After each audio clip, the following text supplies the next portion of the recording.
10টা 10টা 35। ওকে। সুধী দর্শক মন্ডলী, সুধী দর্শক আমরা শুরু শ্রোতা, করি। লেট, আমি দেরি হয়ে গেছে তো জি শুরু আমরা করে দিই। অলরেডি লাইভে চলে এসেছি।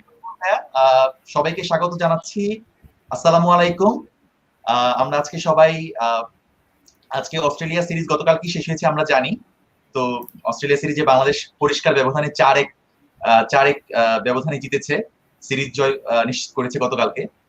তো আমরা আজকে এই উপলক্ষে আজকে অস্ট্রেলিয়া সিরিজ নিয়ে আমরা মূলত কথা বলবো। তো সেটা পোস্টমর্টেম করার জন্য আজকে আমরা এখানে বসেছি সবাই। আমাদের সাথে আজকে অতিথি হিসেবে আছেন আহ, বীর মুক্তিযোদ্ধা রকিবুল হাসান, বীর মুক্তিযোদ্ধা। উনি বাংলাদেশে বর্তমানে বর্তমানে সাবেক সাবেক অধিনায়ক এবং বর্তমানে উনি বাংলাদেশের ক্রিকেটের প্রধান ম্যাচ রেফারি হিসেবে দায়িত্ব পালন করছেন। পাশেই আমাদের সাথে আজকে লাইভে আছেন পবিত্র কুন্ডুদা।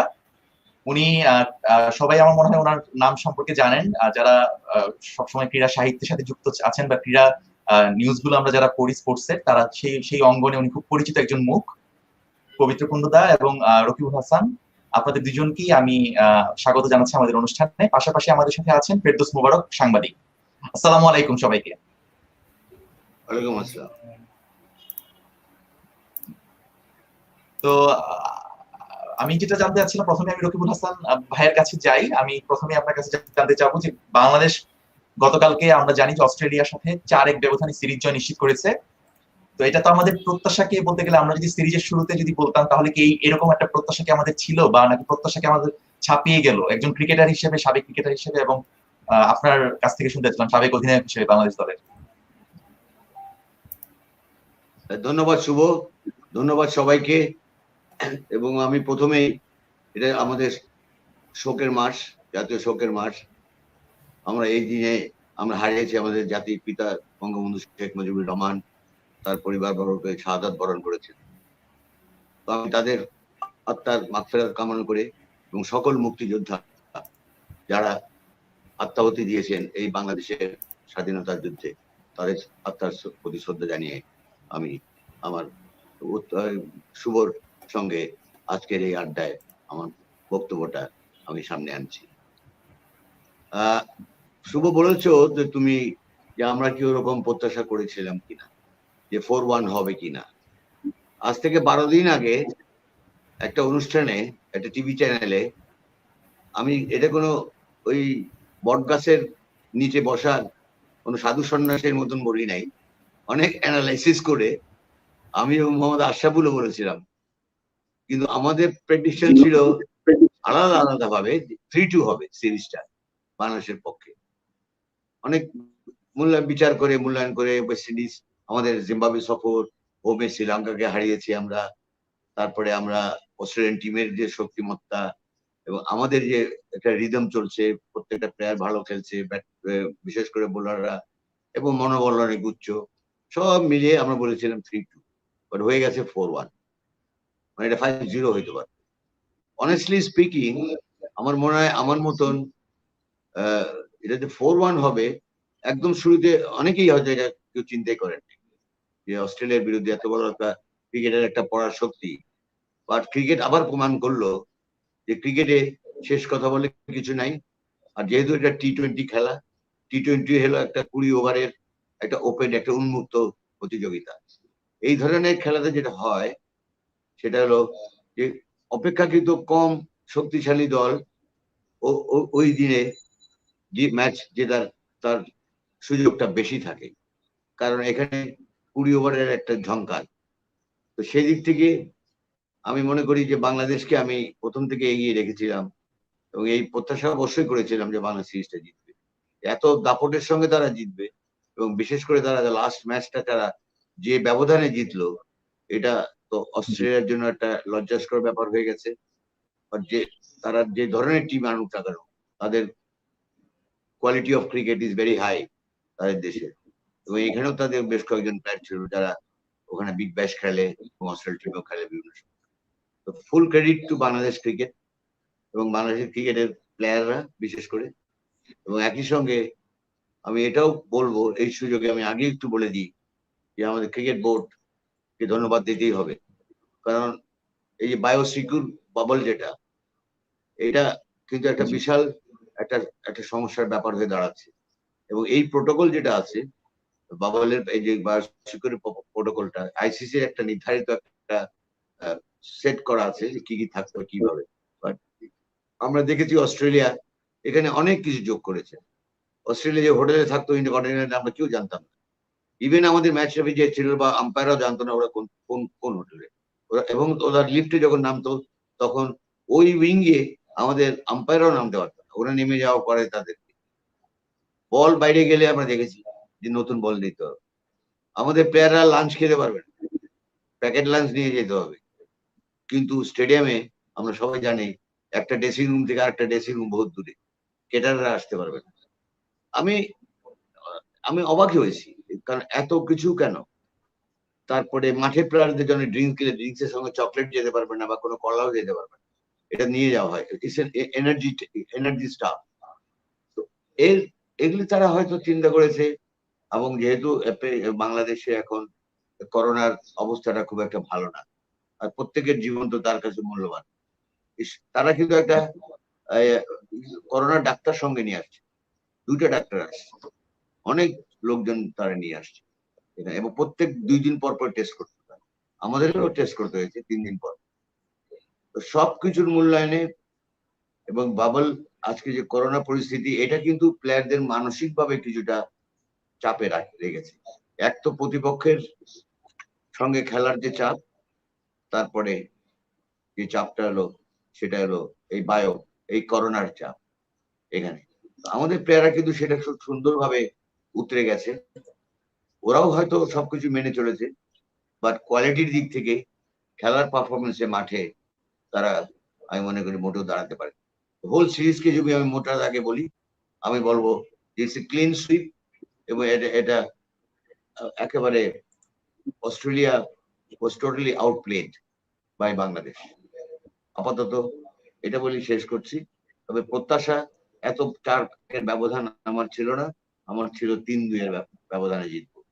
বাট আমাকে ভুল প্রমাণিত করেছেন আমাদের ক্রিকেটাররা, আমি অনেক খুশি এটা। জি, আমরা যদি একটু স্ট্যাট দেখি যে অস্ট্রেলিয়ার বিপক্ষে বাংলাদেশ এর আগে মাত্র 4টা টি-20 ম্যাচ খেলেছে, সেই 4টাই হচ্ছে টি-20 বিশ্বকাপে। 4টাতেই হেরেছে, শুধু একটাতেই পরে ব্যাট করে হেরেছে 27 রানে, বাকি 3টিতে 9, 7 ও 3 উইকেটে। তো সেখান থেকে যে পরপর 4টা ম্যাচ জেতা, মানে আগের 4টা ম্যাচ হারা এবং পরবর্তীতে একটানা 4টা ম্যাচই জিতে মানে 5 ম্যাচের মধ্যে 4টা ম্যাচ জিতে যাওয়া, 4-1 ব্যবধানে সিরিজ জয়। তো এই জায়গাটা থেকে মানে বাংলাদেশের একটা বিশাল একটা মানে আমরা বলবো যে অগ্রগতি বা উন্নতি যদি বলি।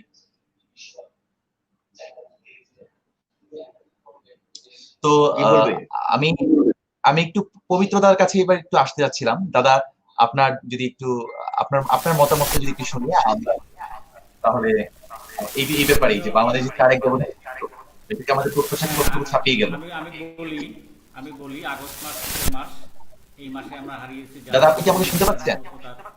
সব পরিবার বর্গকে আমি সবার প্রতি শ্রদ্ধা রেখে বলছি। আপনার কাছে একটু আসতে চাচ্ছিলাম, আপনার কাছে এই বাংলাদেশের 4-1 ব্যবধানে সিরিজ জয়ের ব্যাপারে একটু শুনতে চাচ্ছিলাম যে আমাদের প্রত্যাশাকে কতটুকু ছাড়িয়ে গেল এটাকে। আমরা সিরিজ শুরুর আগে কি আমরা এটা ভেবেছিলাম কিনা? একজন ক্রীড়া সাংবাদিক আপনার কাছে সত্যি কথা যদি বলি, আমি কিন্তু এতটা আশা করিনি এই দাপুটে জয়, এই সিরিজ, এটি কিন্তু আশা করিনি বা আশা করা সম্ভবও ছিল না সত্যিকার অর্থে। তার কারণ অস্ট্রেলিয়া নামটা শুনলেই আমাদের মনে ভেসে ওঠে, আমাদের মনে যেটা যে পেশাদারি ক্রিকেটের একটি চূড়ান্ত। দাদা, আপনি একটু সাউন্ড আরেকবার আপনারা একটু চেক করে করেন, আমি একটু রকিবুল ভাইয়ের কাছে আবার একটু ফেরত আসি। তো ভাইয়া, আপনি যেটা বলছিলেন যে আমরা যদি একটু সিরিজের ওই পরিসংখ্যানের দিকে একটু যদি পরিসংখ্যানের দিকে আমরা একটু তাকাই, তাহলে আমরা দেখতে পাই এই সিরিজে বাংলাদেশের সেরা 5 মানে টোটাল বাংলাদেশ অস্ট্রেলিয়া টি-20 সিরিজের জন্য সেরা 5 জন ব্যাটসম্যানের যদি আমরা স্ট্যাটটা দেখি, পরিসংখ্যান দেখি, তাহলে দেখবো যে মিচেল মার্শ 156 রান, তার গড় ছিল 31.20, সাকিব আল হাসান 114 রান, আফিফ 109, মাহমুদুল্লাহ রিয়াদ 91 এবং মোহাম্মদ নাইম 91 রান। তো প্রথম সেরা 5 ব্যাটসম্যানের মধ্যে 4 জনই বাংলাদেশের। এবং আমরা যদি একটু বোলিং এর দিকে তাকাই, তাহলে বোলিং এর একটু আমি যদি শর্ট সামারিটা বলি, তাহলে জশ হ্যাজলউড 8 উইকেট পেয়েছে এবং একই সংখ্যক উইকেট পেয়েছে নাসুম আহমেদ 8 উইকেট। তো সর্বোচ্চ উইকেট শিকারী তারা দুইজনই। তারপরে যথাক্রমে মুস্তাফিজুর রহমান 7 উইকেট, শহীদ ইসলাম এবং সাকিব আল হাসান 7 উইকেট করে। তো বাংলাদেশের এই পারফরমেন্সের জায়গাটা থেকে আমি যদি বলি যে প্লেয়ারদের ক্ষেত্রে আপনি কিভাবে মূল্যায়ন করবেন, যে কারণ আমরা এবার দেখলাম যে অনেক তরুণ প্লেয়ার, কারণ আমরা সিরিজ শুরুর আগেই জানতাম যে মুশফিকুর রহিম এবং তামিম ইকবালের মতো অভিজ্ঞ ব্যাটসম্যান কে ছাড়া আমাদেরকে নামতে হচ্ছে, পাশাপাশি লিটন দাসও নাই। তো সেখান থেকে যে আমাদের এই কামব্যাকটা তরুণ তরুণ ক্রিকেটারদের, বিশেষ করে আফিফ হোসেনের কথা যদি আলাদা করে বলতেই হয়, তাদেরকে আপনি কিরকম দেখলেন? আমাদেরকে এটা নতুন দিনের সম্ভাবনা, একটা আমরা সূচনা দেখতে পাচ্ছি কিনা টি-20 ব্যাটসম্যানের জায়গা থেকে, আমরা ব্যাটিং এর জায়গা থেকে?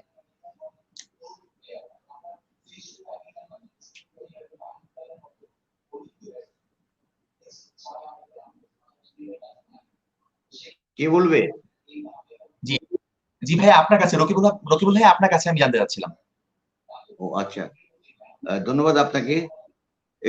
অত্যন্ত একটা পার্টিনেন্ট কোশ্চেন আপনি করেছেন। আপনি দেখেন আমাদের 3 জন প্রথম সারির খেলোয়াড়, আমাদের Mushfiq Rahim, Tamim Iqbal, Liton Das regular team member এই দলে ছিলেন না, এবং এই দলে অন্য যারা ছিলেন তারা অভিজ্ঞ ছিলেন। কিন্তু আজকে সে জিম্বাবুয়ে থেকে ধরি এবং এই অস্ট্রেলিয়া সিরিজ, আপনি দেখবেন যে আমাদের যে তারুণ্যের একটা উত্থান হয়েছে। ইয়াং ক্রিকেটার্সরা নাসুম, আফিফ হোসেন, শেখ মাহাদি, তারপরে আপনি শামীম পাটোয়ারি, এরা সোহান খুব কম খেলেছে, যদিও আফিফ 2018 সালে ডেবু করেছে, but he is still young. এই 4 জন, এই 5 জন প্লেয়ার, ইয়াং প্লেয়ার গুলি যেভাবে তারা নিজেদেরকে মেলে ধরেছে এবং তাদের পারফরমেন্সটা এই খেলার ফলাফলে খুব সাংঘাতিকভাবে, এটা খুব এফেক্টিভলি এটা ইনফ্লুয়েন্স করেছে এই ফলাফলে। তো সেদিক থেকে বলতে হবে যে ইট ইস এ ভেরি গুড সাইন আমাদের ক্রিকেটের জন্য। কারণ আজকে আমরা যাদেরকে পঞ্চপাণ্ডব বলে থাকি, এরা তো সারা জীবন খেলবে না, এরা অনেক অভিজ্ঞ খেলোয়াড়, ওয়ার্ল্ড ক্লাস প্লেয়ার। তারা একটা সময় তারা এই খেলা থেকে বিদায় নেবেন, বা তাদের স্থলাভিষিক্ত হতে হলে আমাদের তো সেই রিপ্লেসমেন্ট গুলো থাকতে হবে। একদিন কিন্তু এই সমস্যাটা ছিল। এই 2টা সিরিজে আমরা দেখলাম যে ইয়াং প্লেয়ার গুলি যারা নতুন আসছে, সুযোগ পাচ্ছে, তারা কিন্তু নিজেদেরকে মেলে ধরছে। তো এটা একটা ভালো দিক এবং এটা হতেই হবে। এবং ওয়ানডে এবং টি-20 কথা যখন বলেন, টি-20 বলা হয় যে সে ইয়াং ম্যানস গেম, এটা আমার কথা না। অল বড় বড় ক্রিকেট বোদ্ধারা যারা ক্যাপ্টেন ছিলেন, অন্যান্য দেশের খেলোয়াড় ছিলেন, গাভাস্কার থেকে আরম্ভ করে সবাই, তারাও কিন্তু একই কথাই বলে, young it's game of young people. Young people কেন বলা হয়? যে এখানে ফিটনেসটাকে প্রাধান্য দেওয়া হয়, ফিল্ডিংটাকে বেশি প্রাধান্য দেওয়া হয়। সেই দিক থেকে আমাদের টিমটা খুব ইয়াং টিম ছিল, খুব বেশি অভিজ্ঞ টিম ছিল না কম্পেয়ার করলে। কিন্তু তারা তাদের যার যার অবস্থান থেকে কিন্তু তাদের যে কাজটা ছিল সেই কাজটা তারা সুন্দরভাবে করে। হ্যাঁ, 4th ম্যাচটা আমরা হেরে গেছি, আমরা রানটা কম করেছি। অনেকে সাকিব আল হাসানের ওই ওভারটা নিয়ে বলেছে ওই ওভারটা যে এতগুলি 6 না হতো, এটা হতেই পারে ক্রিকেটে। ওই ক্রিস্টিয়ান পরের ম্যাচে কিন্তু আর কিছুই করতে পারেনি, বাট ওই রানটা কম হয়ে গেছিল।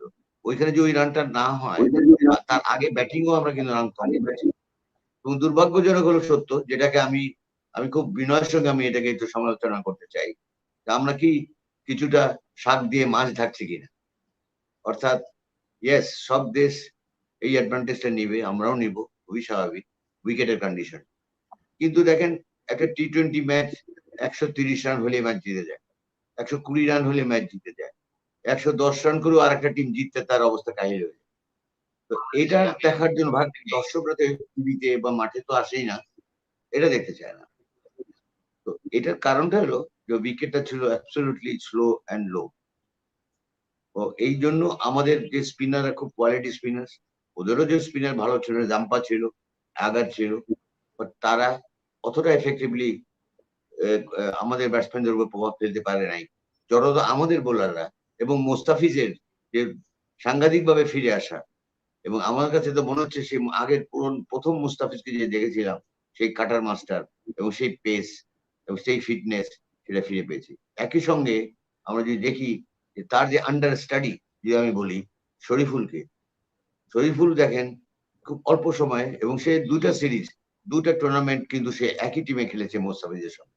মোস্তাফিজ থেকে সে অনেক টিপস নিয়েছে, এবং টিপস নিয়ে তার বোলিংটা যেটা দেখলাম, ইটস এ গুড, এটা আমাদের জন্য একটা আশার সঞ্চার করছে। এবং লম্বা, সে কিন্তু 6'3" কাজেই এরা ঠিক আছে। ব্যাটিং এ দেখেন আফিফ হোসেন একটা কত ফুল অফ কনফিডেন্স, এবং সে ওইভাবেই লোয়ার মিড অর্ডারই বলে। টি-20-তে আপনাদের মনে রাখতে হবে, আমার দর্শক যারা ভিউয়ার্স যারা আছেন, যে এখানে কিন্তু ব্যাটিং এর যদি কথা বলি, এই খেলার এইটাই এলো, মজাটা এলো যে প্রথম 6 ওভারে পাওয়ার প্লে এবং শেষের 2-3 ওভার স্লগ ওভার। এই যে 3 ওভার ধরি, আর পাওয়ার প্লের সময় মাত্র 2টা প্লেয়ার বাইরে থাকতে পারে। এই সময় কিন্তু ব্যাটিং সাইড একটা আক্রমণাত্মক ব্যাটিং করে একটা ভালো রান করে ফেলতে পারে। কিন্তু এই সিরিজে দেখবেন খুব বেশি রান ওই 6 ওভারে কোনো টিমে করতে পারে না, 30-40 এর মধ্যে রয়েছে, উইকেটও পড়েছে। তো এখানে এই ধরনের ক্রিকেটে, এই ভার্সন অফ ক্রিকেটে এই 6 ওভার এবং 3 ওভারকে বাদ দিলে থাকে 9 ওভার থেকে 20 ওভার থেকে বাদ দিলে 11টি ওভার। এই 11টি ওভার এলো মিডল ওভার্স। এই মিডল ওভার্স এলো সবচেয়ে ক্রুশাল ওভার্স। এই সময় কিন্তু ফিল্ডিং ছড়িয়ে যাবে, বাউন্ডারি 4 খুব একটা আসবে না। আমাদের কিন্তু এই জায়গায় ক্রাইসিস আছে, আমরা কিন্তু সেই জায়গাটা আমরা করতে পারি নাই ঠিক মতো। ওই মিডল ওভার গুলিতে ওই মোমেন্টামটা ধরতে পারিনি ব্যাটিং এর, কারণ ওখানে যদি আমরা 11 ওভারে 7 রান করে করতাম তো 77-80 রান, আর ওখানে যদি আপনার স্লগ ওভারে আমি ধরে নিলাম 3 ওভারে 24 রান, আর ওখানে যদি আমি 50 রান ধরতাম, তো ওখানে 50 আর এখানে 80 আর আপনার 150 থেকে 160 রান হতে পারতো। হয় নাই কেন? উইকেটের কারণে হয়নি। আর একটা কারণ, আমাদের ব্যাটসম্যানদের আমার একটা দৈন্যতা আমার চোখে পড়েছে, তারা খুব বেশি বল সিলেকশন সুন্দরভাবে করে নাই, পার্টিকুলারলি মিডল অর্ডার ব্যাটসম্যানরা। তারা এসে খুব বেশি চড়াও হইতে চাইছে। উইকেটের কন্ডিশন বুঝে খেলতে হবে। ওই একটা কথা আছে না দেশি ভাষায়, আমাদের অনেকে বলি মজা করে, যে তুমি মাঘ মাসে, তুমি তো চৈত্র মাসে ফতোয়া দিলে হবে না। অর্থাৎ উইকেটের কথা বলে একরকম, তোমার অ্যাপ্লিকেশন হবে ওই রকম, কিন্তু হচ্ছে অন্যরকম। তো সেই জায়গায় কিন্তু আমাদের ব্যাটসম্যানদেরকে নিজেদেরকে বলি দিতে হয়েছে, আত্মাহুতি দিতে হয়েছে। তো সেখানে যদি তাদের ওই ব্যাটিং এর প্ল্যানিংটা করতে পারতো মাঝখানে, তাহলে কিন্তু আরো বড় রানে বড় ব্যবধানে আমরা জিততে পারতাম। অস্ট্রেলিয়া, তারা তো খেই হারিয়ে পেয়েছে। 3টা ম্যাচ হারার পরে মনে হলো যারা যেন কুলকিনারা খুঁজে পাচ্ছে। আর লাস্ট ম্যাচে দেখলে তো অসহায়ত্বের একটা হাইট, এত বড় অসহায়ত্ব, একটা টিম 60 রান আউট হয়ে যায়, এত বড় ব্যবধানে হার। মনে হলো যেন অস্ট্রেলিয়া ব্যাটিং এ ভুলে গেছে। আমাদের যে স্পিনাররা, স্বাভাবিকভাবে তারা তো এমনি ভালো spinner, Shakib Al Hasan world famous, Nasum অত্যন্ত চমৎকার লেফট আর্ম বোলিং করেছেন, এবং অন্য বোলাররাও কিন্তু উইকেটটাকে এবং সঙ্গে সাপোর্টটা পেয়েছেন মুস্তাফিজের কাছ থেকে। তো সব মিলিয়ে আমি যেটা বুঝি যে আমাদের এখানে প্রাপ্তি অনেক প্রাপ্তি, মানে এই প্রাপ্তিটায় আমাদের কি এগিয়ে নিতে হবে আগামী বিশ্বকাপ পর্যন্ত। আসছে নিউজিল্যান্ডের টিমটা দেখলাম, ওই কারো দেখলাম না প্রথম সারির কোনো প্লেয়ার আছে, হয়তো এরকমই উইকেট, হয়তো এরকমই ফলাফল আমি আছে। তারা স্টিং ঘোষণা করেছে, যারা কিনা প্রথম সারির ব্যাটসম্যান গুলো বা বোলাররা কেউই নেই, মানে টি-20 ওয়ার্ল্ড কাপের জন্য যে দলটা, সেই দলটার কেউই নেই। আমি যে নিউজটা কালকে দেখলাম, তো সেটাই আর কি আপনি যেটা বলছিলেন। ওদের ওয়ার্ল্ড কাপে ওরা যে যেটা 50 ওভারের ওয়ার্ল্ড কাপে রানার্স আপ, আমি তো মনে করি তাকে আমি রানার্স আপ বলি না, আমি বলি যে ওই ম্যাচটা বিট অফ লাক, তাহলে চ্যাম্পিয়ন হতে পারতো, বিশ্বকাপ চ্যাম্পিয়ন হতে পারতো। আর বেন স্টোকস ওরকম ইনিংস খেলে ফেলবে, যাই হোক। আর একই সঙ্গে টেস্ট চ্যাম্পিয়নশিপে তারা ভারতের মতো শক্তিশালী দলকে কিন্তু হারিয়ে দিয়েছে। ওই দলের কোনো প্লেয়াররা কিন্তু আসেনি, ওরা কিন্তু রেস দিয়ে রাখে, ওরা বিশ্বকাপকে সামনে রেখে কিন্তু, এবং সেকেন্ড লাইন অফ ডিফেন্সটাকে তৈরি করে আস্তে আস্তে, যেটা আমরা করতে সাহস পাই না। আমাদের এখন করার সময় হয়েছে, আমাদের সেপারেট টিম হবে ভার্সনে। টেস্ট ম্যাচের জন্য একরকম টিম হবে, ওয়ানডে 50 ওভার একরকম, টি-20 জন্য পাওয়ার হিটার লাগবে আমাদের, এখান থেকে বেছে নিতে হবে। তবে নিউক্লিয়াস অফ দ্য টিম ঠিক থাকে। সবাই তো আপনি এখানে বিপ্লব ঘটাতে পারেন, রেভলিউশন করতে পারবেন, এখানে এভলিউশন করতে হবে আস্তে আস্তে আসবে। আর খেলাটা কিন্তু বিশ্বকাপ, আমি শেষ করে দিচ্ছি, এই টি-20 বিশ্বকাপটা কিন্তু খেলা হবে দুবাই, আবুধাবিতে। আমরা কিন্তু কোয়ালিফাইং খেলবো ওমানে। ওই উইকেট আমার খুব ভালো ধারণা আছে উইকেট, কারণ আমি আবার আবুধাবিতে আমার একটা স্মৃতি আছে। আমি আবুধাবি স্টেডিয়ামের হিস্ট্রির সঙ্গে জড়িত, ইতিহাসের সঙ্গে। কারণ প্রথম ইন্টারন্যাশনাল ম্যাচ এর ম্যাচ রেফারি আমি ছিলাম আবুধাবি স্টেডিয়ামের উদ্বোধন ম্যাচ। সেটা ছিল এশিয়া কাপ আন্ডার-15 এর ম্যাচ। আমি তখন ম্যাচ রেফারি। তো I take lot of pride যখন আমি ওই আবুধাবির ওই মাঠটা দেখি। তো ওই মাঠগুলোর পিচগুলো কিন্তু হবে ফ্ল্যাট, ব্যাটিং বান্ধব, ব্যাটসম্যান অনেক স্বাচ্ছন্দ্যে ব্যাট করতে পারবে, বল ব্যাটে আসবে, একটু বাউন্সও হবে পেস বোলাররা, কিন্তু স্পিনারদের কষ্ট করতে হবে, উইকেট পেতে হবে। বাট টি-20তে ধরো মারকুটে মানসিকতায় থাকে, তো তখন একটা সময় এসে তখন কিন্তু উইকেট স্পিনাররা উইকেট পায় বা কোনো ব্যাটসম্যান সুযোগটা দেয় বেশি অন্যান্য খেলার পার্সন থেকে, অন্যান্য খেলা। তো এখন অনেকে কিন্তু আমাকে প্রশ্ন করছে, আপনাদের কাছে প্রশ্ন আছে। আমার বন্ধুবর, আমার খুব অত্যন্ত আমার খুব কাছের লোক, পবিত্রকে আমি অত্যন্ত ভাবে শ্রদ্ধা করি, ভালোবাসি, এবং he is a very knowledgeable cricketing. আমি সব কথা বলে ফেলছি, পবিত্র সব সময় আমি না, অবশ্যই তবে শেষ অবশ্যই কথাটা অবশ্যই আমি দাদাকে এই উইকেটে বিশ্বকাপে 180 থেকে দেখবেন 200 রানও করেছে অনেক। 170 অ্যাভারেজ রান হবে, 170 ব্যাটিং টিম, যে টিমই ব্যাটিং করবে বা চেস করবে। তো আমরা কি করব? আমরা কিন্তু একটা বুদ্ধিমত্তার পরিচয় ক্রিকেট বোর্ড দিচ্ছি যে এখানে যাই করুক উইকেট থেকে অ্যাডভান্টেজ নিয়ে সিরিজ জিতে গেলাম, বাট ওখানে কিন্তু আমরা 10-12 দিন আগে যাচ্ছি, ক্যাম্প করবে ওখানে ওমানের উইকেটে আবুধাবির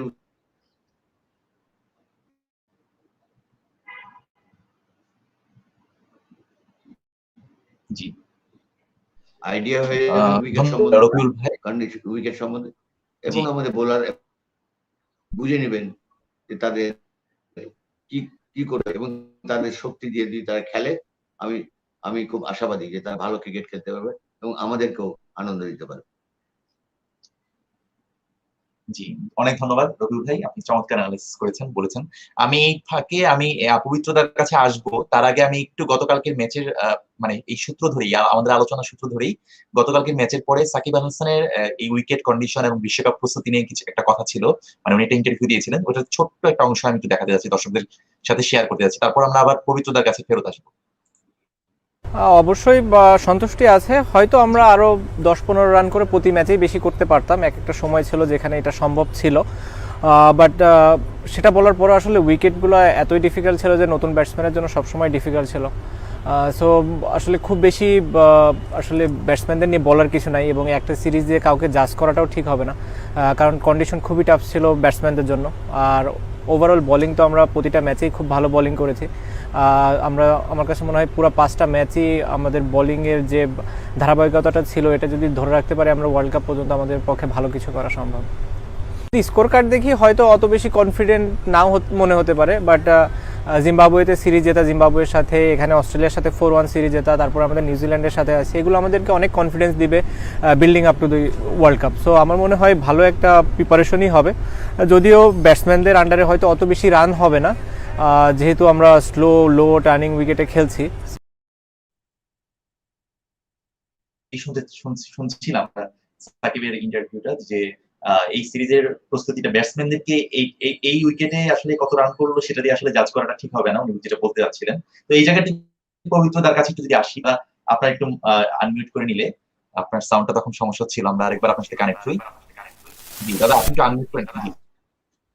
দাদা, আপনি যদি এই জায়গাটা থেকে অ্যাড করতেন যে আমরা বাংলাদেশের এই ওভারঅল সিরিজ সম্পর্কে আপনার মূল্যায়নটা একজন ক্রীড়া সাংবাদিক হিসেবে, এবং প্রস্তুতিটা বিশ্বকাপ সামনে রেখে প্রস্তুতিটা কেমন হলো আমাদের? না, সাকিব যেটা বলেছে আমি আসলে তাকে সমর্থন করি, তার কারণ একটি কথা কিন্তু আছে যে জয়ই সবচেয়ে বড়। দাদা দাদা, আপনাকে আমরা শুনতে পাচ্ছি না, সাউন্ডের কোথাও একটা, আমার মনে হয় প্রবলেম, টেকনিক্যাল ইস্যু হচ্ছে। আমার মনে হয় আমি একটু সাংবাদিক অনুরোধ করবো যে একটু এই ব্যাপারটা একটু দেখতে।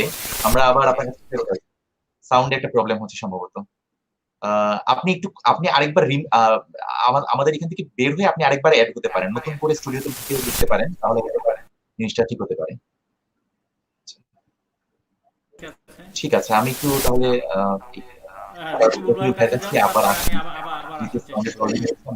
আবার দাদার কাছে।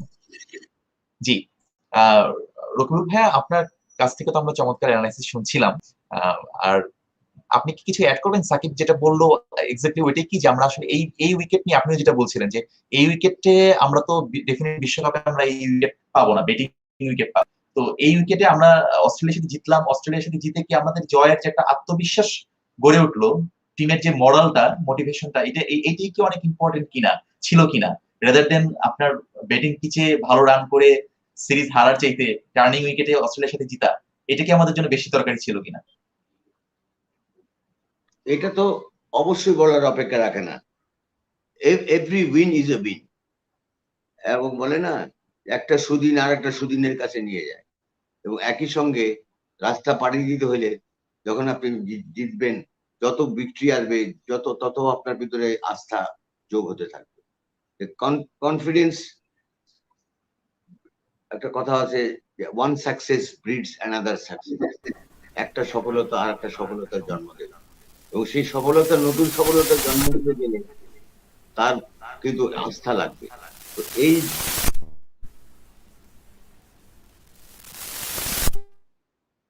সাউন্ডের সমস্যা হচ্ছে পবিত্রতার ক্ষেত্রে। যে প্যারার সঙ্গে নিয়ে যাবে এবং ওই ওয়ার্ল্ড কাপকে যে তারা অ্যাড্রেস করবে সেখানে, এটা তাদের অনেক কাজে করার অপেক্ষা রাখে। জি, অনেক ধন্যবাদ রকুল ভাইয়া। আমরা আবার পবিত্রতার কাছে একটু ফেরত আসি। পবিত্রতা, আপনার দাদা, আপনার সাথে আমরা সাউন্ডে কোনো একটা সমস্যা হচ্ছিল, আমার মনে হয় সাউন্ডটা আপনি এখন মনে হয় সমস্যাটা ঠিক হয়েছে। আপনি কি আরেকবার আনমিউট করে দেখবেন? আমরা একটু আপনার সাথে কানেক্ট করার চেষ্টা করছি সাউন্ডে। হ্যাঁ শুভ, আমার কথা নিশ্চয়ই শোনা যাচ্ছে এখন? রকুল ভাই, আপনি কি একটু হেল্প করবেন? সাউন্ডটা কি দর্শকদের কাছে একটু জানতে চাচ্ছি, একটু কমেন্টে যদি জানিয়ে দেন যে দাদার সাউন্ডটা কি ক্লিয়ার শুনতে পাচ্ছেন কিনা আপনারা? আমি প্রবলেম পাচ্ছি। আসলে হ্যাঁ, কি কি একজন problem রকুল ভাই, হলো? আপনি কি কথা- সাউন্ডটা একজন যখন আপনি কি কথা সাউন্ডটা বলছে, ক্লিয়ার ওদের পাচ্ছেন? কিন্তু পবিত্র আর দাদা যে mute করে বলছেন রাখতে কথা, হয়। সাউন্ডটা ক্লিয়ার আসছে কিনা, নাকি আমি শুভ, এখন তোমার কথাও কেটে কেটে আসছে। আচ্ছা, আমি একটু দেখি তাহলে। জি, দেখছি।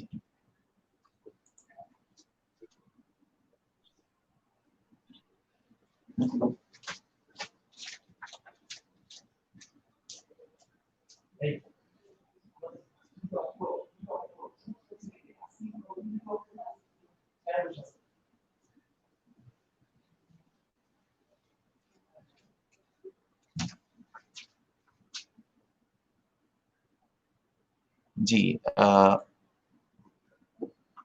ভাই এখন শোনা যাচ্ছে কথা? হ্যাঁ, আমি শুনতে পাচ্ছি, এখন ক্লিয়ার। জি, হ্যাঁ ক্লিয়ার।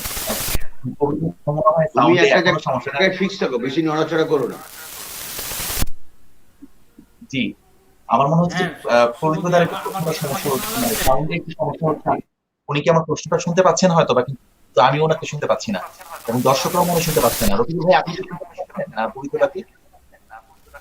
দাদা, আপনি একটু কথা বলেন, তাহলে আমরা বুঝতে দর্শক পারবো। কি জানতে চাচ্ছে? আমি তোমার কথা কিন্তু ক্লিয়ার হচ্ছে না শুভ, তুমি নাড়াচাড়া আমি করতেছো কিন্তু বেশি। আমি সবাইকেই শুনতে আচ্ছা, পাচ্ছি, হ্যাঁ আমি সবাইকেই শুনতে পাচ্ছি। না না, আমি আমার নাড়াচাড়া কথা করছি যদি না, আসে না, আমি তো দেখছি। দুর্ভাগ্য।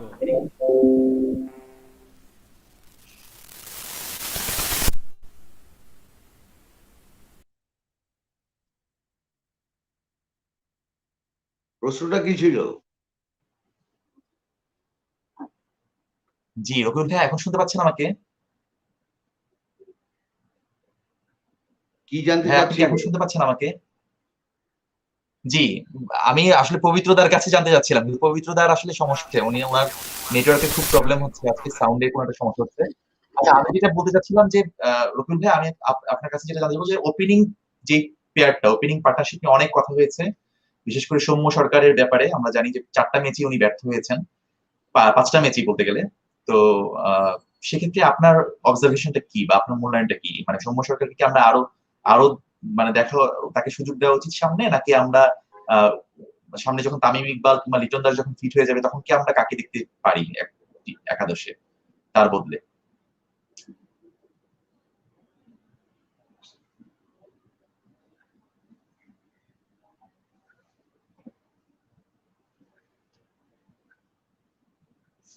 ভাইয়া কি শুনতে পাচ্ছেন আমাকে? রকুল ভাই, আপনি কি শুনতে পাচ্ছেন?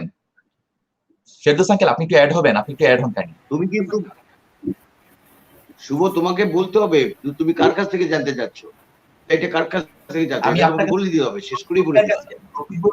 রকিবুল ভাইয়ের কাছে জানতে চাচ্ছি। আমি আসলে পবিত্র দাকে তো আমরা পাচ্ছি না, ওনার সাউন্ডের সমস্যা। আমার মনে হচ্ছে যে সাউন্ডটা উনি কোনোভাবে ঠিক হচ্ছে না। আমি আপনার কাছেই জানতে চাচ্ছি রবিউল ভাইয়া, পবিত্রতা যখন আমাদের সাথে যোগ হবেন সাউন্ড ঠিক হলে আমরা তখন ওনার কাছে জানতে চাবো। আমি আপনার সাথে কথা বলবো, রবিউল ভাইয়ের সাথে কথা বলছি। কি কোনটা কিসের উপরে মতামত বলো, আবার বলো তো একটু। আচ্ছা, আমি প্রশ্নটা আপনি শুনতে পারেননি হয়তো, বা আমি বুঝলাম যে ওপেনিং পার্ট নিয়ে আমাদের অনেক প্রশ্ন উঠছিল সৌম্য সরকারকে নিয়ে। তো ওপেনিং কি আমরা আসলে সৌম্যকে আরো দেখতে পারি কিনা, বা টি-20 ওয়ার্ল্ড কাপ সামনে চলে আসছে, সামনে আর কয়েকটা ম্যাচই আছে, আমরা কি সেক্ষেত্রে নতুন কোনো মুখ দেখবো কিনা, নাকি তামিম ইকবাল, লিটন দাসদেরকে দিয়ে আমরা ওপেনিং এ দেখবো পুরনো মুখ দিয়ে? ওপেনিং পার্টনারশিপ আমি বুঝতে পেরেছি আপনার প্রশ্ন। দেখেন 3টা প্লেয়ার বাইরে আছে আমাদের, তামিম ইকবাল, লিটন দাস এবং মুশফিক, এই 3জন sure shot. World cup squad কিন্তু মোটামুটি ভাবে হয়ে গেছে। এখানে এখন লাস্ট মিনিট ব্রাশিং হবে যে কি থাকবে না যাবে, কটা ওপেনার যাবে, কটা মিডল অর্ডার যাবে, কটা স্পিনার যাবে, কটা পেস বোলার যাবে। তো Tamim Iqbal, Liton will definitely going to open the innings বাংলাদেশে ওয়ার্ল্ড কাপে। এই দুজনই ওপেন করবে, বলার অপেক্ষা রাখে। মুশফিক মিডল অর্ডারে ধরবে, পাঁচে আসবে, 4-এ যদি আসে। 3 নম্বরে থাকবে এলো আমাদের সাকিব আল হাসান, 4-এ ব্যাট করবে হয়তো অধিনায়ক মাহমুদুল্লাহ, 5-এ আসবে মুশফিক রহিম। এরপরে 6, 7, 8, 6-7-এ চলে আসবে আফিফ হোসেন আসবে, এবং ওখানে আরেকটা ব্যাটসম্যান ওখানে করবে। তো এখন বোলার, এই বোলারের মধ্যে স্পিনার 2জন উইকেটের উপর ডিপেন্ড করবে যে কটা পেসার নিয়ে খেলবে বাংলাদেশ। 3টে পেসার খেললে, 5টা বোলার দিয়ে যদি খেলতে চায় 2টা স্পিনার নিয়ে, তাহলে 5 জন, আর থাকলো আপনার 6 জন, 6 5 11। কাজে আপনি 5টা বোলার নিয়ে হয়তো খেলবেন না, আপনি হয়তো 4টা বোলার নিয়ে খেলবেন, আর একটা এক্সট্রা ব্যাটসম্যান থাকবে সামনে। সেই জায়গায় থাকবে কিন্তু আমাদের আফিফ তো থাকবেই, তার সঙ্গে অ্যাড হবে অন্য আমাদের মিডল অর্ডারে ট্রাই করা হচ্ছে সৌম্যকে ওখানে রাখা যেতে পারে, সৌম্য যদি স্কোয়াডে থাকে। আর সৌম্য আমি বলতে পারি আবুধাবি, দুবাই এবং ওই উইকেটগুলিতে সৌম্য যে টাইপের ব্যাটসম্যান, ওর তো ফুটওয়ার্কের ঝামেলা আছে, ও জায়গার থেকে দাঁড়িয়ে দাঁড়িয়ে খেলতে চায়, এবং ওই স্বাচ্ছন্দ্য ফিল করে যে বল ওর ব্যাটে আসছে, বল কুইক আসলে ওই শটস গুলো খুব ভালো খেলতে পারে, কুইক বল গুলো। স্লো উইকেটে ও স্ট্রাগল করে, এবং ওইখানে ওর এই প্রবলেমটা হবে না। একটা প্রবলেম ওর হবে, ওর ফুটওয়ার্ক না থাকার কারণে যদি ভালো গুড সিম বোলার হয় ওইখানে, ফাস্ট বোলার, তাকে এলবিডব্লিউ শিকার সম্মুখে হলে হইতে পারে। এক, আর 2 নম্বর হলো ওর কাট খেলে, স্কোয়ার কাট, এটা আমাদের ওর শুধু না, আমাদের তামিম ইকবাল, ইভেন সাকিব আল হাসানের এটা টেকনিক্যাল একটা বিরাট ফ্ল, যেটা আমার চোখে ধরা পড়েছে আমার অভিজ্ঞতার থেকে, যে তারা কাট খেলতে চায়, বল শরীরের খুব কাছাকাছি, বল ক্লোজ টু দ্য বডি, এবং দেখবেন অনেকবার তারা উইকেট কিপার কট বিহাইন্ড হয়েছে। লাস্ট ম্যাচে ওদের থাকে, তার আগে একটা 4 নম্বর ম্যাচে কট বিহাইন্ড, তারপরে দেখবেন স্লিপে ক্যাচ হয়েছে। তো এই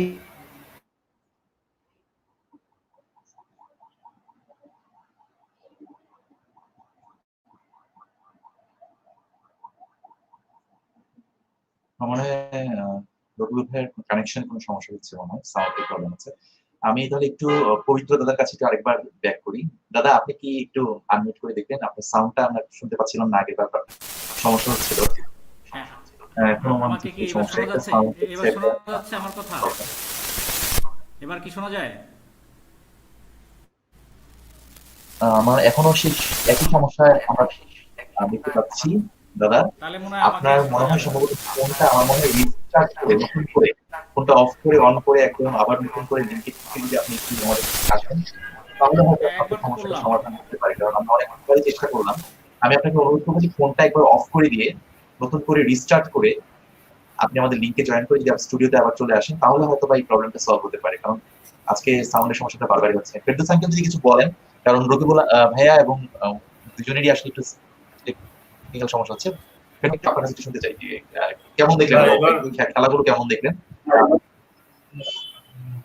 ভাই আসছে। তো ওইখানে আমাদের ফিনিশার আছে, সোহান আছে, ফিনিশার আছে, বাট উইকেট কিপিং নিয়ে একটা প্রশ্ন দাঁড়াবে যে কে উইকেট কিপিং করবে।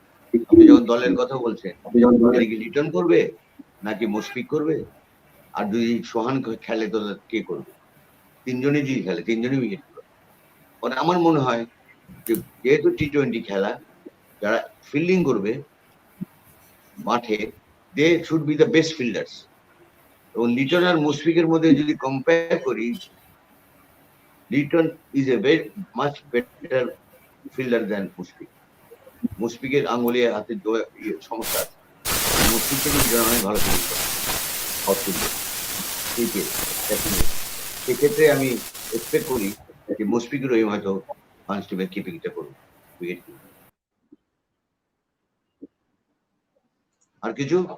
ধন্যবাদ।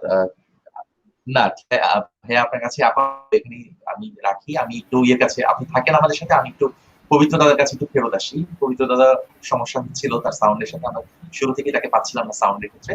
আমার মনে হয় দাদা আপনি যদি একটু আমার সাথে যোগ হন, এখন আপনার সাউন্ডটা ক্লিয়ার আছে কিনা প্রথমে আমরা চেক করে নিই, তারপর প্রশ্নে আসবো। দাদা আপনি কি শুনতে পাচ্ছেন আমাকে? আমার কথা এবার শোনা যাচ্ছে? আমার মনে হয় একটু আপনি দাদার সাথে পার্সোনালি কথা বলে আমার মনে হয় তাহলে যে প্রবলেমটা, ওনার ফোনটা যদি নতুন করে স্টার্ট করে আবার করতেন তাহলে হয়তো আপনার সমস্যাটা ঠিক হতো।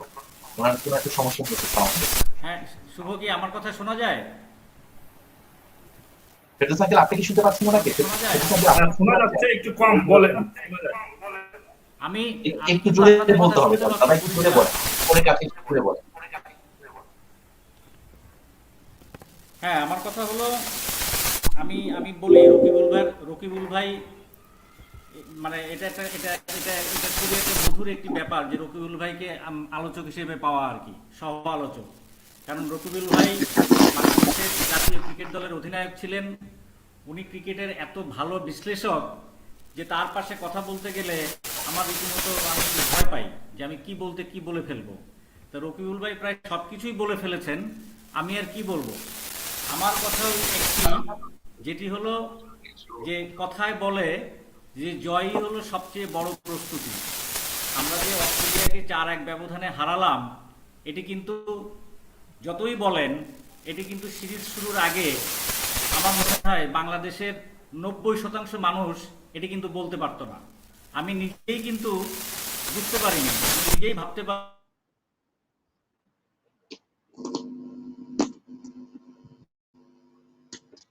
যে এটি হেরেছে বাংলাদেশ। সেই ম্যাচটি মাত্র 104 রান করে কিন্তু ওভার পর্যন্ত গিয়েছে। সেজন্যই বলছি অস্ট্রেলিয়ার কথা মনে এলে আমাদের কি মনে হয়।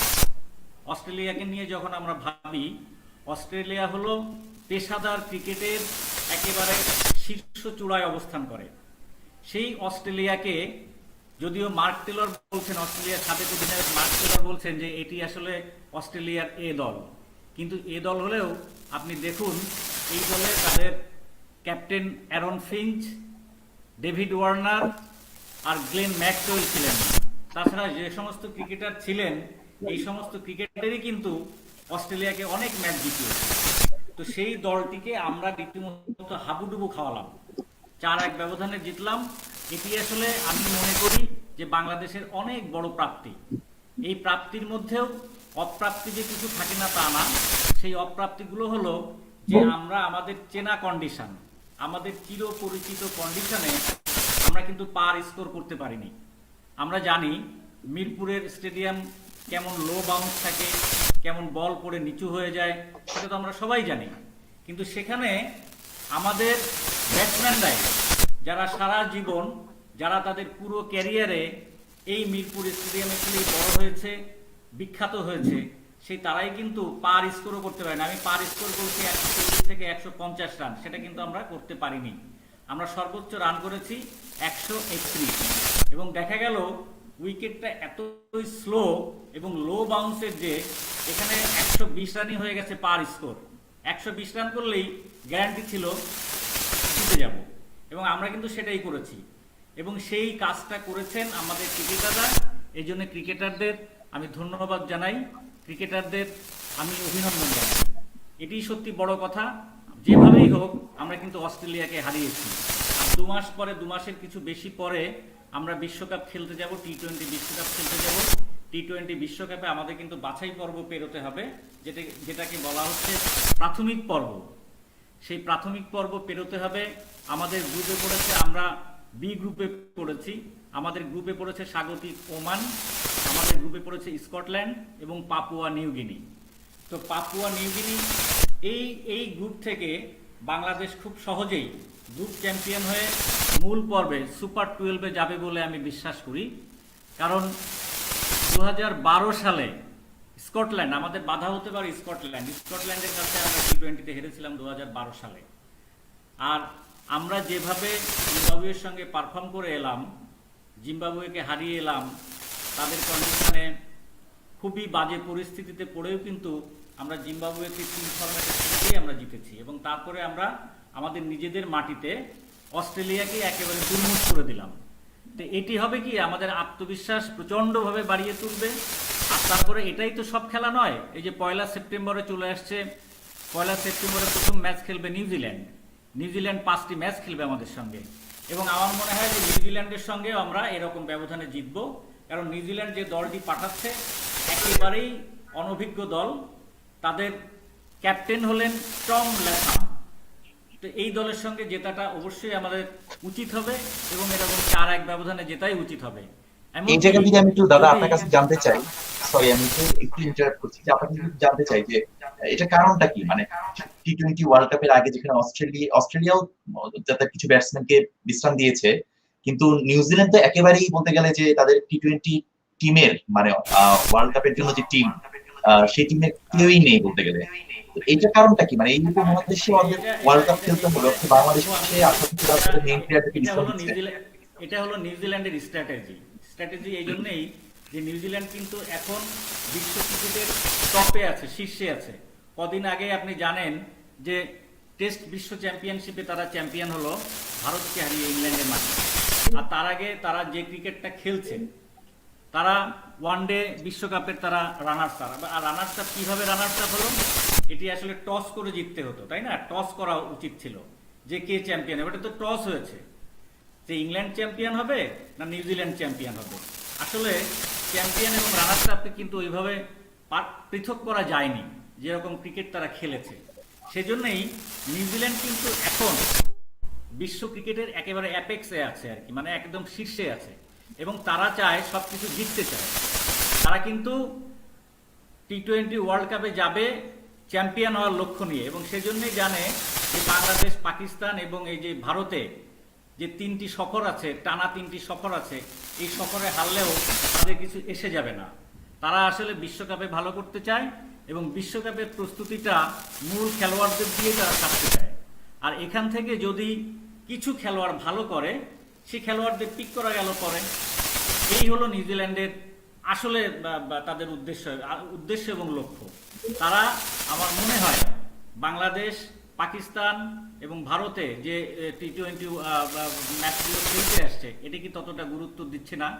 তাদের পুরো মন জুড়ে আছে, পুরো চেতনা জুড়ে আছে আসলে টি-20 বিশ্বকাপ, যে বিশ্বকাপের মাটিতেই তাদের ভালো করছে। এই জন্যই তারা বাংলাদেশে এরকম একটি অনভিজ্ঞ দল পাঠাচ্ছে। অনেক ধন্যবাদ দাদা। আমরা অনেকক্ষণ পরে আপনার সাউন্ডটা মোটামুটি কিছুটা শুনতে পেয়েছি, তবে আমার মনে হয় আপনি আরেকবার তাহলে একটু কম শোনা ছিল। আমার কাছে মনে হচ্ছিল যে আপনি চাইলে হয়তো বা হেডফোনটা একবার ট্রাই করে দিতে পারেন আরেকবার। আমি আপনার কাছে আবার ফেরত আসবো দাদা, আমি আবার একটু রবিউল ভাইয়ের কাছে আসি।